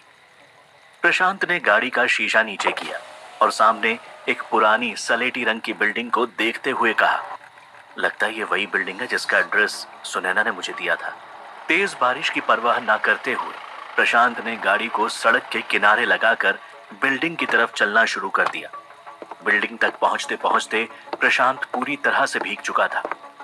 बिल्डिंग के पास पहुंचकर प्रशांत ने एक आदमी को देखा और उससे पूछा, क्या तुम यहां पर रहते हो? वो आदमी बुत बना खड़ा हुआ था। प्रशांत ने उस आदमी की आंखों को देखा। लगता है साला भांग चढ़ा कर आया है, इससे कुछ भी पूछना बेकार है। ये कहते हुए प्रशांत बिल्डिंग के अंदर जाने लगा। जैसे ही प्रशांत आगे बढ़ा, उसको पीछे से एक आवाज आई, वहां मत जाओ। प्रशांत ने पलटकर देखा तो वो आदमी अभी भी वहीं खड़ा हुआ था। क्या तुमने मुझसे कुछ कहा? प्रशांत ने पूछा, मगर उस आदमी ने कोई जवाब नहीं दिया। प्रशांत बिल्डिंग में जाने के लिए दोबारा मुड़ने ही वाला था कि अचानक वो आदमी बोल पड़ा, तुम्हारे पास से एक मुर्दा की बदबू आ रही है। मुर्दा? प्रशांत ने आदमी से बोला। इसमें कोई हैरानी की बात नहीं है, मेरी बूढ़ी हड्डियां अब चंद ही दिनों की मेहमान हैं। तुम्हें ही नहीं, ये तो मुझे भी पता है कि अब मैं मरने वाला हूं, प्रशांत ने हंसकर कहा। और अब तुमने अपना मौन व्रत तोड़ ही दिया है, तो ये बताओ कि तुम 604 अपार्टमेंट में रहने वाली किसी औरत को जानते हो? प्रशांत ने आदमी से पूछा। 604 नंबर सुनते ही जैसे उस आदमी का भांग का नशा पूरा उड़ गया।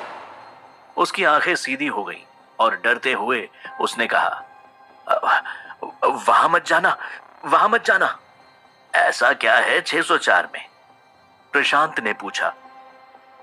604 कमरा नहीं है, वो तो नर्क का रास्ता है। अगर अपनी जान बचाना चाहते हो तो वहां पर मत जाना, उस आदमी ने डर से चिल्लाते हुए प्रशांत से कहा। तुम उस कमरे के बारे में क्या जानते हो? प्रशांत ने पूछा। मुझे बताओ, मैं पुलिस से हूं और एक केस की इन्वेस्टिगेशन कर रहा हूं। मुझे बताओ कि तुम्हें 604 और उसमें रहने वाले लोगों के बारे में तुम्हें क्या पता है? प्रशांत ने उस आदमी के दोनों कंधों को पकड़ा और उसको तेजी से हिलाया। हाँ, मुझे कुछ नहीं पता। उस आदमी ने अपनी आंखें बंद कर ली और रोने लगा। मुझे जाने दो, मुझे कुछ नहीं पता। फिर अगले ही क्षण आदमी ने अपनी आंखें खोली और डरते हुए प्रशांत से कहा, 604 में इंसान नहीं बल्कि भूत प्रेत और आत्माएं रहती हैं। उस कमरे के अंदर जो भी जाता है वो कभी बाहर नहीं आ पाता। अगर तुम अपनी जान बचाना चाहते हो तो वहां मत जाना, आदमी ने डरते हुए कहा। क्या तुमने 604 में कभी कुछ देखा है? प्रशांत ने पूछा। तभी आदमी ने प्रशांत को धक्का दिया और अपने आप को छुड़ाता हुआ वहां से भागने लगा। नहीं नहीं, मैंने कुछ नहीं देखा, मैंने कुछ नहीं देखा। इसकी रट लगाता हुआ वो आदमी वहां से भाग गया। जरूर इसने कुछ तो देखा है, प्रशांत ने उस भागते हुए आदमी को देखा और कहा। मुझे 604 में जाकर देखना चाहिए कि आखिर वहां पर है क्या। काश आज मुझ में एक जवान इंसान का शरीर होता। प्रशांत ने अपने बूढ़े शरीर को देखते हुए कहा, मेरी बूढ़ी हड्डियों के साथ मैं पता नहीं कितना लड़ पाऊंगा। प्यारे लाल चाचा या प्रिया को भी बुलाना ठीक नहीं रहेगा। नहीं, ये लड़ाई मेरी है और इसे सिर्फ मैं ही अंजाम दूंगा। प्रशांत ने अपने आप को भरोसा दिलाते हुए कहा, ऐसा भी क्या है 604 में जो मैं अकेले हैंडल नहीं कर सकता। चल कर देखते हैं। खुद से कहते हुए प्रशांत बिल्डिंग की तरफ चल दिया। आखिरकार क्या था फ्लैट नंबर 604 में? क्या प्रशांत वहां अनामिका से मिलने वाला था? क्या वहां से वो जिंदा वापस आने वाला था? जानने के लिए सुनिए इस कहानी का अगला एपिसोड सिर्फ पॉकेट एफएम ऐप पर।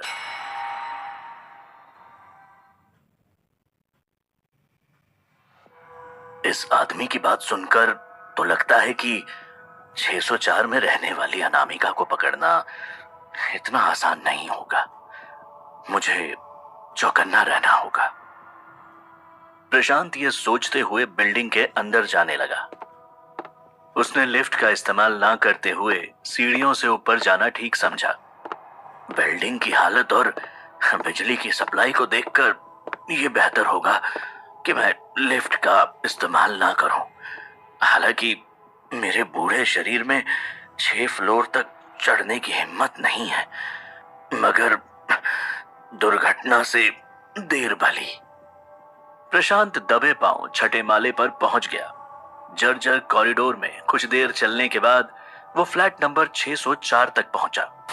सबसे पहले उसने दरवाजे पर कान लगाकर अंदर की हलचल को सुनने की कोशिश की। लगता है घर में कोई नहीं है। अंदर से कोई आवाज नहीं आ रही। प्रशांत ने अपने आप से कहा। प्रशांत ने अपना हाथ दरवाजे के हैंडल पर रखा ही था कि अचानक उसे याद आया, बेहतर होगा कि मैं फायर एस्केप वाले रास्ते से घर के अंदर जाऊं। जरूर घर की खिड़की या बालकनी में घुसने का कोई और रास्ता होगा। प्रशांत ने अपने प्लान को बदला और छत पर चला गया।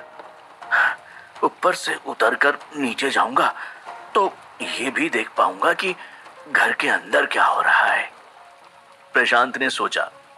प्रशांत ने देखा कि छत का तो नक्शा ही बदला हुआ था। ये छत है या किसी का खेत? इतनी बागबानी तो कोई घर के अंदर भी नहीं करता है। प्रशांत ने छत पर उगे हुए फल, फूल और सब्जियों को देखते हुए कहा। उस वक्त बारिश बहुत तेज हो रही थी। प्रशांत ने बारिश से बचने के लिए इधर उधर देखा तो उसे एक प्लास्टिक का थैला कोने में पड़ा मिला। उसने थैले को सिर पर बांध लिया। उसके बाद प्रशांत ने छत की रेलिंग से नीचे झांका। वहां पर कोई रास्ता या सीढ़ी नहीं थी। प्रशांत ने सोचा कि एक रस्सी के सहारे वो धीरे धीरे नीचे उतर सकता है और वो रस्सी ढूंढने में लग गया। तभी प्रशांत को अंधेरे में कुछ अजीब सा दिखा। छत के कोने में कुछ हलचल हुई और 2 चमकीली बत्तियां दिखने लगी। हाँ, इस समय और इतनी तेज बारिश में छत पर कौन आया है, प्रशांत ने सोचा। फिर दबे पांव प्रशांत उस कोने की तरफ बढ़ने लगा। ये तो कोई कुत्ते या बिल्ली को बांधने का पट्टा और पिंजरा लगता है। पिंजरे के करीब पहुंचकर प्रशांत हैरान था। उसको अपनी आंखों पर विश्वास नहीं हो रहा था। हाँ? तुम कौन हो और तुम यहां पर क्यों बैठी हो? प्रशांत ने पिंजरे में बैठी हुई एक 5 वर्ष की छोटी लड़की से पूछा। तुम तो पूरी तरह से भीग गई हो। तुम्हें यहां पर किसने बंद किया? प्रशांत ने उस बच्ची से पूछा। उस लड़की की आंखें अभी भी चमक रही थी। वो प्रशांत को बस सहमी हुई घूर रही थी। उसने प्रशांत के किसी भी सवाल का जवाब नहीं दिया। अरे मुझे बताओ, तुम्हें यहां पर किसने बंद किया है? डरो मत, मैं पुलिस हूं। कोई तुम्हें कुछ नहीं कर पाएगा, प्रशांत ने कहा। मगर उस लड़की ने कोई जवाब नहीं दिया। तुम्हारे घर वाले कहाँ हैं? कहते हुए प्रशांत ने छत पर पड़े हुए एक तार से पिंजरे की कुंडी खोल दी। जैसे ही प्रशांत ने दरवाजा खोला, वो लड़की पिंजरे से बाहर निकली और दौड़ती हुई सीढ़ियों से नीचे चली गई। अरे अरे रुको, कहाँ भाग रही हो? प्रशांत ने उसका पीछा करने की कोशिश की, मगर वो लड़की अचानक ही गायब हो गई। वो सब इतनी जल्दी हो गया कि प्रशांत को यकीन नहीं हो रहा था कि उसने किसी इंसान को देखा था या भूत को। प्रशांत फिर से रस्सी ढूंढने में लग गया, लेकिन उसे छत पर कोई रस्सी नहीं मिली। उसे याद आया कि उसकी गाड़ी के अंदर एक रस्सी पड़ी थी। वो तुरंत नीचे गया और गाड़ी से रस्सी लेकर सीधे छत पर वापस आ गया। छत पर पहुंचते ही उसकी नजर फिर से उस पिंजरे पर पड़ी। अरे, तुम्हें फिर से किसी ने यहां पर बंद कर दिया? प्रशांत उस बच्ची को वापस उस पिंजरे के अंदर देखकर हैरान था। ऐसा कौन आदमी हो सकता है जो इतनी नन्ही सी बच्ची को रात की बारिश में छत पर बंद कर देता है? प्रशांत ने गुस्से में सोचा। प्रशांत ने फिर से तार से पिंजरे की कुंडी खोली और दरवाजा खुलते ही लड़की फिर से भाग गई। इस बार प्रशांत ने पिंजरे को ध्यान से देखा। ये तो बहुत ही कमजोर पिंजरा है। मैं इस पिंजरे को ही तोड़ देता हूं, फिर इस लड़की को यहां कौन बंद करेगा? प्रशांत ने सोचा और पैर से मारकर उस पिंजरे को तोड़ दिया। जैसे ही प्रशांत ने पिंजरा तोड़ा, वैसे ही उसके पीछे से तेज रोने चिल्लाने की आवाज आने लगी। प्रशांत डरते हुए पीछे मुड़ा। अरे तुम रो क्यों रही हो? प्रशांत के पीछे वही 5 वर्षीय छोटी लड़की खड़ी थी। प्रशांत ने उस बच्ची को पकड़ने की कोशिश की, मगर वो अपना हाथ झटक कर प्रशांत से दूर हो गई। उसकी आंखों से आंसू बह रहे थे और वो तेज तेज चिल्लाकर रो रही थी। मुझे बताओ कि तुम्हें हुआ क्या है? प्रशांत ने बच्ची से पूछा। अरे, तुम मुझे सुन पा रही हो ना? एक बार तो प्रशांत को लगा कि शायद वो बच्ची बहरी है। अगर मैं इसको देखता रहूंगा तो अपना काम कब करूंगा? विजय से बोलता हूं कि वो इस बच्ची के केस को देखे, प्रशांत ने सोचा। तभी अचानक प्रशांत को किसी के सीढ़ी चढ़ने की आवाज सुनाई दी। बच्ची के रोने की आवाज सुनकर शायद कोई ऊपर छत पर आ रहा था। अगले ही पल वहां पर एक बूढ़ी औरत आई। वो छोटी बच्ची दौड़ती हुई उस औरत के पास चली गई। इससे पहले प्रशांत कुछ कह पाता, उस औरत ने प्रशांत से पूछा, तुम कौन हो? मैं एक पुलिस ऑफिसर हूं, यहाँ एक केस के सिलसिले में आया हूं, मगर ये बच्ची कौन है? प्रशांत ने उस औरत से पूछा। ये बच्ची इसी बिल्डिंग में रहती है, इसका नाम गुड़िया है। कुछ समय पहले इसके माँ बाप का डिवोर्स हो गया था।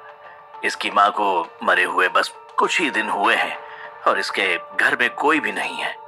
मैं इनकी पड़ोसी हूं।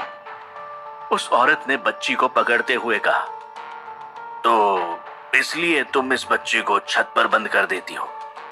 प्रशांत ने डांटते हुए उस औरत से पूछा। नहीं नहीं, तुम गलत समझ रहे हो, बूढ़ी औरत ने प्रशांत को जवाब दिया। ये खुद अपने आप को इस पिंजरे में बंद कर लेती है। ऐसा कैसे हो सकता है? तुम झूठ बोल रही हो ना? प्रशांत ने उस औरत को घूरते हुए कहा। मैं सच कह रही हूं। इसकी माँ उसको बहुत मारती थी और छत पर लाकर इस कुत्ते के पिंजरे में बंद कर देती थी। जब से इसकी माँ मरी है, तब से ये यही अपने आप को इस पिंजरे में बंद कर लेती है। मुझे पता नहीं क्यों। उस औरत ने हाथ जोड़कर प्रशांत से बोला। तो ये बात है, ये अपनी माँ का इंतजार कर रही है। इसको लगता है कि माँ आकर पिंजरा खोलेगी, प्रशांत ने कहा। और अब उसे पूरी बात समझ में आ गई थी। इसका बाप जेल में है और इसके किसी दूसरे रिश्तेदार की मुझे कोई खबर नहीं है। अगर कुछ दिनों तक इस बच्ची को देखने वाला कोई नहीं आया तो इसे अनाथालय भेजना पड़ेगा। औरत ने बोला, इसकी मां की मौत कैसे हुई? प्रशांत ने पूछा। प्रशांत का सवाल सुनकर वो बूढ़ी औरत थोड़ा सा हिचकिचाई और फिर उसने लड़की के सर पर हाथ रखा और कहा, गुड़िया, तुम घर में नीचे जाओ, मैं अभी आती हूं। उस छोटी बच्ची ने टूटे हुए पिंजरे की तरफ देखा और आंखों में आंसू लेकर नीचे चली गई। ये पूरी घटना देखकर प्रशांत ने कहा, समझ गया, क्या ये बच्ची और उसकी मां फ्लैट नंबर 604 में रहती थी? उस औरत ने अपना सर हाँ में हिलाया और कहा, तुम्हें कैसे पता? वैसे सच बताऊं तो 604 में रहने वाली औरत मुझे बहुत ही अजीब लगती थी। उसको दिन में कभी भी बाहर निकलते हुए नहीं देखा और रात में जब भी वो बाहर निकलती तो हमेशा काले कपड़े पहने होती थी। सुबह होने से पहले वो घर वापस आ जाती थी। प्रशांत ने अपने फोन पर अनामिका का फोटो उस औरत को दिखाते हुए पूछा, क्या वो ऐसी दिखती थी? मुझे नहीं पता, मैंने उसे कभी नहीं देखा। वैसे सच बताऊं तो मेरा घर उसके घर के ठीक नीचे है। मैं फ्लैट नंबर 504 में रहती हूँ। मुझे सिर्फ उसके दरवाजे के खुलने और बंद होने के शोर से समझ आता था कि वो बाहर जा रही है। गुड़िया की मां ने अचानक ही आत्महत्या कर ली थी, लेकिन वो बहुत ही विचित्र घटना थी। औरत ने प्रशांत को पूरी बात बताई। कैसी विचित्र घटना? प्रशांत ने पूछा। गुड़िया और उसकी मां के घर मैं अक्सर जाती थी। गुड़िया की देखरेख करने के लिए उसकी मां मेरी मदद लेती थी। वारदात वाली रात को गुड़िया के घर से बहुत शोर आ रहा था। मेरे पास उनके घर की एक एक्स्ट्रा चाबी थी। मैं ऊपर गुड़िया के घर में गई। वहां मैंने देखा कि गुड़िया एक कोने में बैठी रो रही थी। उसको इतना तेज रोते हुए मैंने पहले कभी नहीं देखा था। मैंने गुड़िया को पकड़ा और पूछा, क्या हो गया, क्यों रो रही हो? गुड़िया ने जो मुझसे कहा वो सुनकर मुझे विश्वास नहीं हुआ। ऐसा क्या बताया गुड़िया ने? प्रशांत ने पूछा। उस बूढ़ी औरत ने गहरी सांस ली और कहा, गुड़िया ने मुझसे कहा कि मां ने गले में फांसी लगाकर अपने आप को पंखे से लटका लिया है। उसकी बात सुनकर मैं बहुत डर गई। मैं दौड़ती हुई कमरे में गई तो मैंने देखा कि गुड़िया की मां आईने के सामने बैठकर मेकअप कर रही थी। मैंने उसको आवाज लगाई तो वो किचन में चली गई। फिर उसने गुड़िया के लिए खाना बनाया और अपना बैग उठाकर बाहर चली गई। तो तुम्हारे हिसाब से गुड़िया की मां उस समय मरी नहीं थी? फिर गुड़िया ने वैसा क्यों बोला? प्रशांत ने पूछा। वही तो मुझे समझ में नहीं आ रहा। मैंने गुड़िया को खाना खिलाने के बाद सुलाकर घर बंद कर दिया और अपने घर पर आ गई। मुझे पता था कि उसकी मां अगले दिन काम से वापस आ जाएगी, मगर उस रात को ऊपर वाले फ्लोर पर बहुत शोर हो रहा था। बार बार ऐसा लग रहा था कि 604 और गुड़िया के घर में कोई आ जा रहा था। दरवाजे बार बार खुल रहे थे और जूते की आवाज भी आ रही थी। मैंने किसी के हाई हील सैंडल की आवाज भी सुनी। मुझे लगा कि शायद गुड़िया की मां आज काम से जल्दी वापस आ गई थी। ये सब देखने के लिए क्या तुम ऊपर नहीं गई? प्रशांत ने औरत से पूछा। इतनी रात को मैंने जाना ठीक नहीं समझा, इसलिए मैं दूसरे दिन सुबह 10 बजे गुड़िया के घर गई। तब मैंने दरवाजा खोला तो गुड़िया फिर से कोने में बैठी रो रही थी। मैंने उससे पूछा, तुम इतनी तेज क्यों रो रही हो? तो पता है गुड़िया ने मुझसे क्या कहा? कहते हुए उस बूढ़ी औरत के चेहरे पर हैरानी छाई हुई थी। यही कि उसकी मां फांसी के फंदे से लटकी हुई थी, क्यों, है ना? प्रशांत ने सोचते हुए कहा। प्रशांत की बात सुनकर औरत को और भी ज्यादा अचरज हुआ। हाँ, बिल्कुल सही, गुड़िया ने मुझसे यही कहा था, मगर ये बात तुम्हें कैसे पता है? मेरे पिछले केस में भी गवाह ने ऐसा ही कुछ कहा था। खैर, तुम आगे बताओ क्या हुआ? प्रशांत ने औरत से बोला। मुझे लगा गुड़िया रात की तरह फिर से मजाक कर रही होगी। इस बार मैं गुड़िया की मां को देखने कमरे में गई तो वो वाकई में पंखे से लटकी हुई थी। ये सब देखकर मैं इतना डर गई कि मैंने तुरंत पुलिस को फोन किया। पुलिस ने आकर तहकीकात की। मैंने पुलिस को भी ये पूरा किस्सा सुनाया था, मगर वो मेरी बात को मान ही नहीं रहे थे। पुलिस का कहना था कि गुड़िया की मां की मृत्यु रात 12 बजे के करीब हो चुकी थी। ऐसा कैसे संभव है? उस औरत ने प्रशांत से पूछा। क्योंकि 12 बजे जब तुम रात में गुड़िया के घर गई थी, तब तुमने गुड़िया की मां को जीवित पाया था। उसने तुम्हारे सामने ही मेकअप किया था और खाना बनाया था। क्यों? ठीक कह रहा हूं ना मैं? प्रशांत ने कहा। प्रशांत को उस स्कूल बस के ड्राइवर की बीवी तारा देवी का बयान याद आ गया। गुड़िया की मां का बर्ताव और उस ड्राइवर का बर्ताव लगभग एक समान था उनके मरने के एक दिन पहले। तभी वो औरत बोली, मुझे लगता है कि तुम्हें 604 में जाकर देखना चाहिए कि ये विचित्र घटना कैसे हुई होगी। वैसे भी कुछ दिनों से शायद वहां पर कोई भी नहीं है, क्योंकि मैंने बहुत दिनों से वहां कोई आवाज नहीं सुनी। क्या कह रही हो? क्या सच में वहां कुछ दिनों से कोई नहीं है? प्रशांत ने पूछा। प्रशांत को यह खबर सुनकर निराशा हुई, क्योंकि वो अनामिका को पकड़ने के लिए आया था। मगर इसके साथ ही प्रशांत को थोड़ी राहत भी महसूस हुई।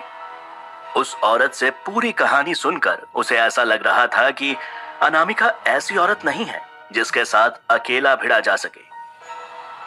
मुझे गुड़िया से कुछ सवाल पूछने हैं, प्रशांत ने कहा और छठे फ्लोर पर जाने लगा। वो बूढ़ी औरत प्रशांत के साथ साथ चली गई। गुड़िया के घर का जब दरवाजा खुला तो प्रशांत और औरत ने देखा कि गुड़िया फिर से एक कोने में बैठी हुई थी। उसके चेहरे पर डर था और आंखों में आंसू। क्या हो गया गुड़िया? औरत ने पूछा। दादाजी को बताओ कि तुमने क्या देखा।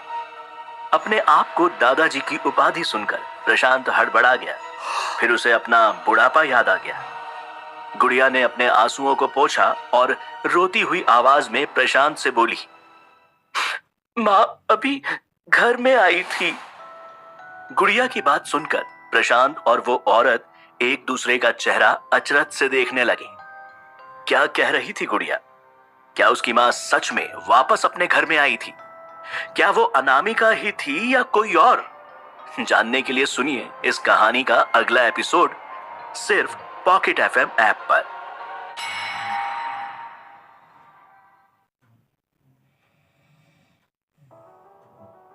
क्या तुम्हें लगता है कि गुड़िया की मानसिक हालत खराब हो रही है?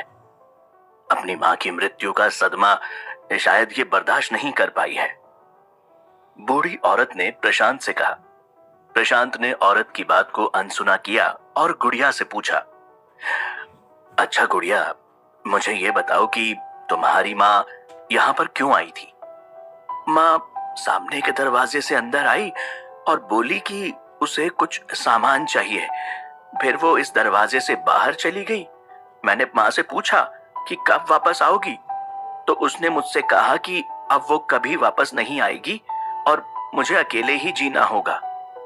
कहते हुए गुड़िया रोने लगी।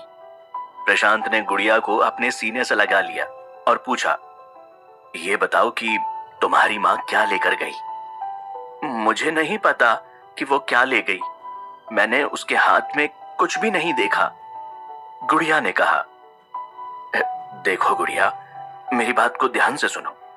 तुम्हारी मां ऐसी जगह चली गई है जहां से कोई वापस नहीं आता है। जब तुम बड़ी हो जाओगी तब तुम ये सारी बातें खुद ब खुद समझ जाओगी। अगर तुम अच्छे से पढ़ाई करोगी और अपनी देखभाल करोगी तो तुम्हारी मां को बहुत खुशी होगी। क्योंकि वो भी यही चाहती थी। प्रशांत ने गुड़िया को उस बूढ़ी औरत को पकड़ाया और घर की तलाशी लेने लगा। प्रशांत ने पूरे घर के सामान का बारीकी से मुआयना किया। ऐसा लग रहा था जैसे वहां का सारा सामान काफी समय से अपनी जगह से नहीं हिला था। प्रशांत ने अलमारी वगैरह भी चेक की। उसमें पैसे थे और कुछ कीमती सामान भी। वो सब देखकर लग नहीं रहा था कि वहां से कुछ गायब हुआ था। मैं फ्लैट नंबर 604 में जाकर देखता हूं कि वहां क्या माजरा है। प्रशांत जैसे ही दरवाजे के पास गया, गुड़िया ने उसका हाथ पकड़कर रोक लिया। क्या माँ वाकई में वापस नहीं आएगी? उस बूढ़ी औरत ने गुड़िया को पकड़ा और कहा, दादाजी को बताओ कि उस रात जब माँ बाहर गई थी तब क्या हुआ था। गुड़िया ने अपनी बचकानी आवाज में बोला, मैं सोफे पर सो गई थी, फिर दरवाजा खुलने की आवाज आई तो मुझे लगा कि कोई बाहर गया है, मगर जब मैं कमरे के अंदर गई तब मैंने देखा कि माँ पंखे से टंगी हुई थी। अब ठीक है गुड़िया, अब तुम दादी के साथ उनके घर में रहो, ऊपर मत आना, हाँ? इतना कहकर प्रशांत ने गुड़िया को उस बूढ़ी औरत के साथ नीचे भेज दिया। फिर प्रशांत छत पर वापस चला गया। छत से रस्सी डालकर प्रशांत 604 की तरफ लटक कर जाने लगा। बारिश अब रुक चुकी थी। प्रशांत 604 के कमरे की खिड़की की पतली सी रेलिंग पर रस्सी के सहारे खड़ा था। खिड़की पर अंदर से पर्दा लगा हुआ था। प्रशांत ने खिड़की को ध्यान से देखा और थोड़ा हिलाया। खिड़की अंदर से बंद थी। प्रशांत ने खिड़की पर लात मारी। पुरानी टूटी फूटी खिड़की थी, इसीलिए वो आराम से खुल गई। प्रशांत चौकन्ना होकर खिड़की से अंदर कमरे में कूद गया। उसने इधर उधर देखा, मगर घर में कोई भी हलचल नहीं हुई। लिविंग रूम में एक भी लाइट नहीं जल रही थी। वहां बीच में सिर्फ एक सोफा और कॉफी टेबल रखी हुई थी। तभी प्रशांत को एक तेज बदबू आई। ये इतनी तेज सड़न की बदबू कहां से आ रही है? प्रशांत ने अपनी नाक को रुमाल से ढक लिया। फिर उसने अपना फोन निकालकर फ्लैशलाइट ऑन की। लिविंग रूम को रोशनी में देखकर प्रशांत चौंक गया। अरे ये क्या है? प्रशांत ने कहा। प्रशांत के सामने पूरी दीवार पर लाल रंग से अनेक प्रकार के यंत्र बने हुए थे। ऐसे चिन्ह मैंने पहले भी कहीं देखे हैं। प्रशांत ने कुछ याद करते हुए सोचा, फिर अपने फोन की फोटो गैलरी को चेक किया। प्रशांत ने अपने पुराने फोन का पूरा डाटा क्लाउड पर सेव कर दिया था और वहां पहुंचने से पहले अपने दादाजी के फोन पर डाउनलोड कर लिया था। अरे हाँ, याद आया, उस स्कूल बस में भी ऐसे ही चिन्ह बने हुए थे। ये कहते हुए स्कूल बस की फोटो प्रशांत ने उन यंत्रों से मिलाई। ये वाकई में वही चिन्ह है। अगर ये चिन्ह अनामिका ने अपने घर में बनाए हैं तो क्या उसी ने बस में भी बनाए थे? प्रशांत सोच में पड़ गया। प्रशांत ने अब बाकी घर की तलाशी लेने की सोची, लेकिन घर से आ रही तेज बदबू उससे सहन नहीं हो रही थी। उसने अपने नाक के ऊपर रुमाल को बांध लिया और अंदर के कमरे की तरफ बढ़ने लगा। बेडरूम में भी लाइट नहीं थी। वहां पर तो बेड भी नहीं था, सिर्फ एक बाथ टब था और उसके बगल में एक पुरानी लकड़ी की अलमारी। प्रशांत जैसे ही अलमारी की तरफ बढ़ा, बदबू और तेज होने लगी। प्रशांत ने अलमारी का दरवाजा खोला तो उसके अंदर का नजारा देखकर प्रशांत डर गया और 2 कदम पीछे हो गया। अलमारी के अंदर एक कटा हुआ सर रखा था। थोड़ी देर के लिए प्रशांत के दिमाग ने काम करना बंद कर दिया। फिर उसने अपने फोन में अनामिका का फोटो ओपन किया और उसे उस कटे हुए सर से मिलाया। नहीं, यह अनामिका तो नहीं लग रही है। प्रशांत ने अपने फोन में फोटो चेक करते हुए सोचा। प्रशांत ने आगे सोचा कि उस कटे हुए सर के बारे में विजय और प्रिया को बता देना चाहिए और उसने तुरंत अपनी लोकेशन उन दोनों को मैसेज कर दी। जब तक वो लोग आते हैं तब तक मैं इस सर की तस्वीर ले लेता हूं। प्रशांत ने जैसे ही फोन से फोटो खींची, कैमरे की फ्लैश से वो खोपड़ी जाग गई। उस मरे हुए सिर की आंखें खुल गई। ये देख प्रशांत के पैरों तले जमीन खिसक गई। वो सोचने लगा कि ये कैसे पॉसिबल था। वो आंखें उसी को देख रही थी। एक पल के लिए उसे लगा कि वो कोई सपना देख रहा है। वो थोड़ा आगे गया और कांपते हाथों से खोपड़ी को चेक करने लगा। तभी अचानक से उस खोपड़ी ने अपना मुंह खोला और प्रशांत के हाथ को अपने दांतों से कसकर पकड़ लिया। आ! उफ! प्रशांत दर्द से कराहने लगा। फिर उसने अपना हाथ झटकना शुरू कर दिया। प्रशांत ने अपने दूसरे हाथ से भी जोर लगाया और खोपड़ी को अपने से दूर फेंक दिया। खोपड़ी जमीन पर लुढ़कने लगी और लुढ़कते हुए लिविंग रूम की तरफ जाने लगी। प्रशांत भी उस खोपड़ी का पीछा करते लिविंग रूम में गया। वो लुढ़कती हुई खोपड़ी लिविंग रूम के बगल वाले बाथरूम में जाकर रुकी। प्रशांत जैसे ही बाथरूम में गया, वो दोबारा वार करने के लिए तैयार थी। प्रशांत ने बाथरूम में रखे हुए वाइपर को उठा लिया और उसकी छड़ी से उस खोपड़ी पर प्रहार करने लगा। प्रशांत ने छड़ी से खोपड़ी को वापस लिविंग रूम की तरफ फेंक दिया और झट से बाथरूम का दरवाजा बंद कर दिया। इसको काबू में करने का जरूर कोई तरीका होगा। दादाजी की छोटी लाल किताब में अघोरी ने कुछ तो लिखा होगा। कहते हुए प्रशांत जल्दी से उस लाल किताब की फोटो को चेक करने लगा। आधी कटी हुई लाश भी अतृप्त आत्माओं का वास हो सकती है। अगर ऐसा कोई आधा कटा शरीर मिले तो उसको पकड़कर जला देना चाहिए। दूसरा तरीका लंबा और कठिन है। इस दूसरे तरीके में आत्माओं को वशीकरण में करके शव से हटाने के लिए। प्रशांत ने इसके आगे नहीं पढ़ा। यह दूसरा तरीका बहुत लंबा लग रहा है। मैं पहला तरीका ही आजमाता हूं। कहते हुए प्रशांत ने बाथरूम से एक तौलिया उठा ली। बाथरूम के दरवाजे को वो खोपड़ी लगातार धक्के मार रही थी। जैसे ही यह दरवाजा खुलेगा, उस खोपड़ी को मैं इस तौलिया में कैद कर लूंगा। प्रशांत तौलिया को खोलकर दरवाजे के पास जाकर खड़ा हो गया। दरवाजा काफी पुराना और जर्जर हालत में था। जैसे ही दरवाजा खुला, प्रशांत ने तौलिया खोपड़ी के ऊपर डाल दी और चारों कोनों से उसको कसकर पकड़ लिया। फिर उसने बाथरूम में एक रस्सी ढूंढी और खोपड़ी को एक पोटली की तरह बांध दिया। बाहर लिविंग रूम में आकर प्रशांत ने उस रस्सी के एक सिरे को मेज के पैर से बांध दिया। तभी अचानक दरवाजे पर किसी ने डोरबेल बजाई। प्रशांत, प्रशांत, क्या तुम अंदर हो? प्रिया और विजय ने बाहर से पूछा। प्रशांत ने दौड़कर दरवाजा खोला। ये तुमने क्या पकड़ रखा है? इसके अंदर कुत्ता है या बिल्ली? प्रिया ने मेज के पैर से बनी हुई पोटली को देखते हुए पूछा। उसे मत छूना, उसमें एक खोपड़ी है। प्रशांत ने प्रिया को आगाह किया। क्या कहा?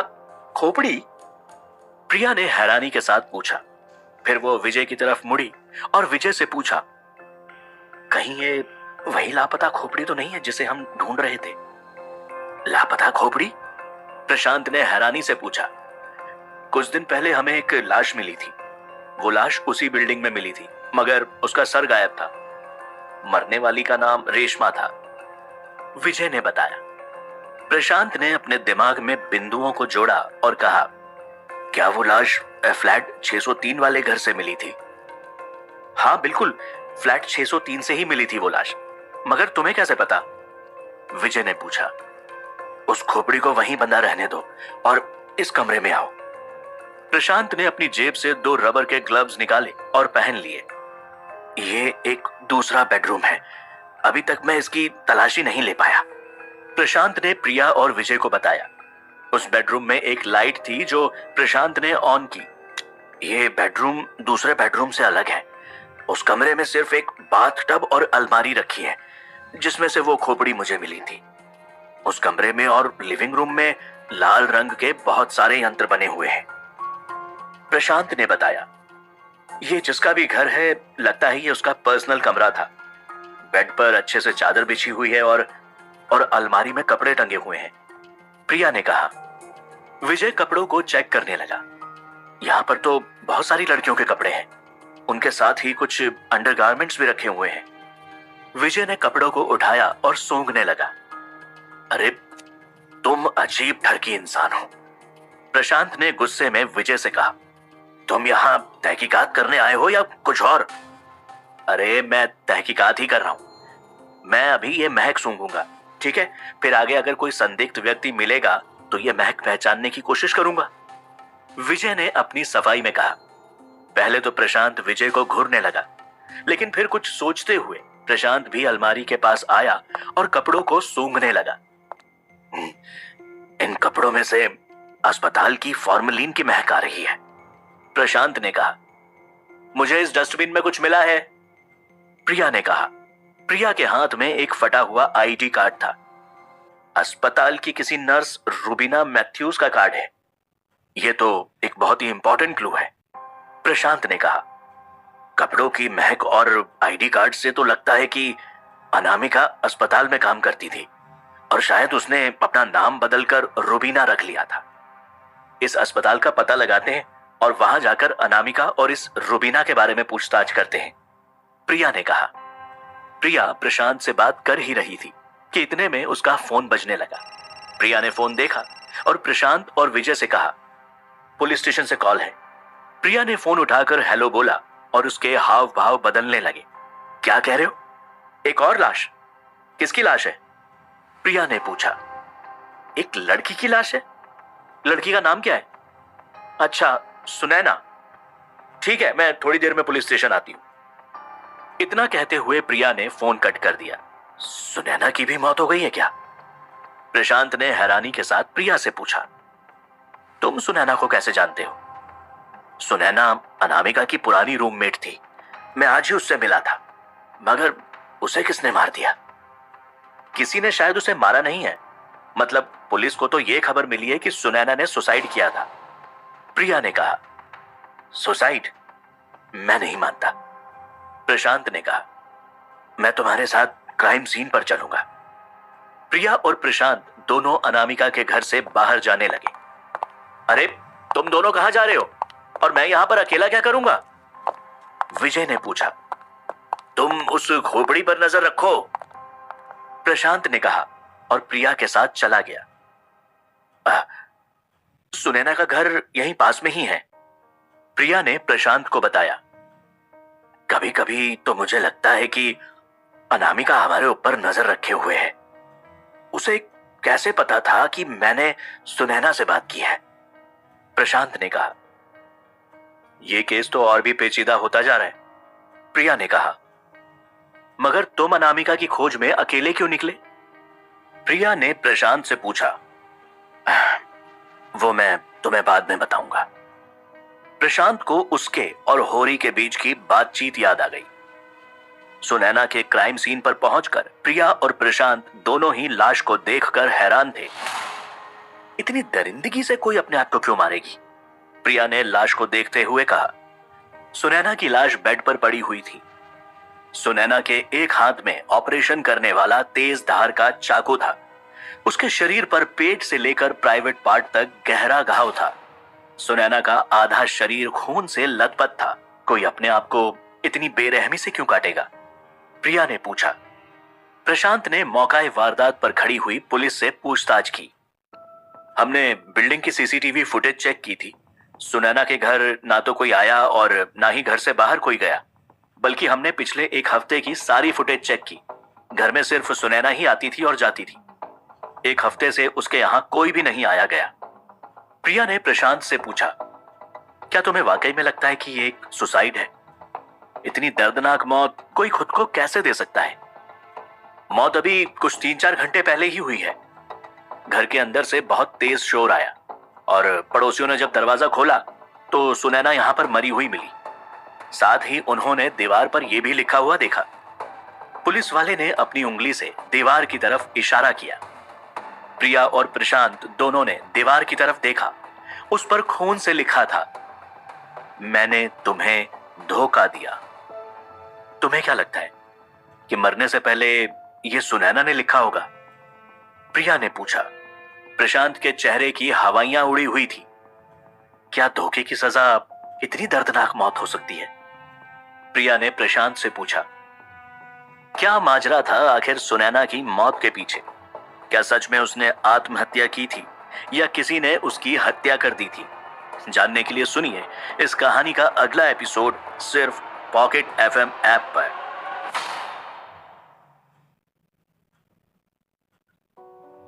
सुनैना के क्राइम सीन पर प्रिया ने लोकल पुलिस से कहा कि वो एविडेंस कलेक्ट करके फॉरेंसिक को भेजे। उसके बाद प्रिया अपने घर आ गई और प्रशांत अपने घर की तरफ। सारे दिन की भाग दौड़ के बाद शाम ढले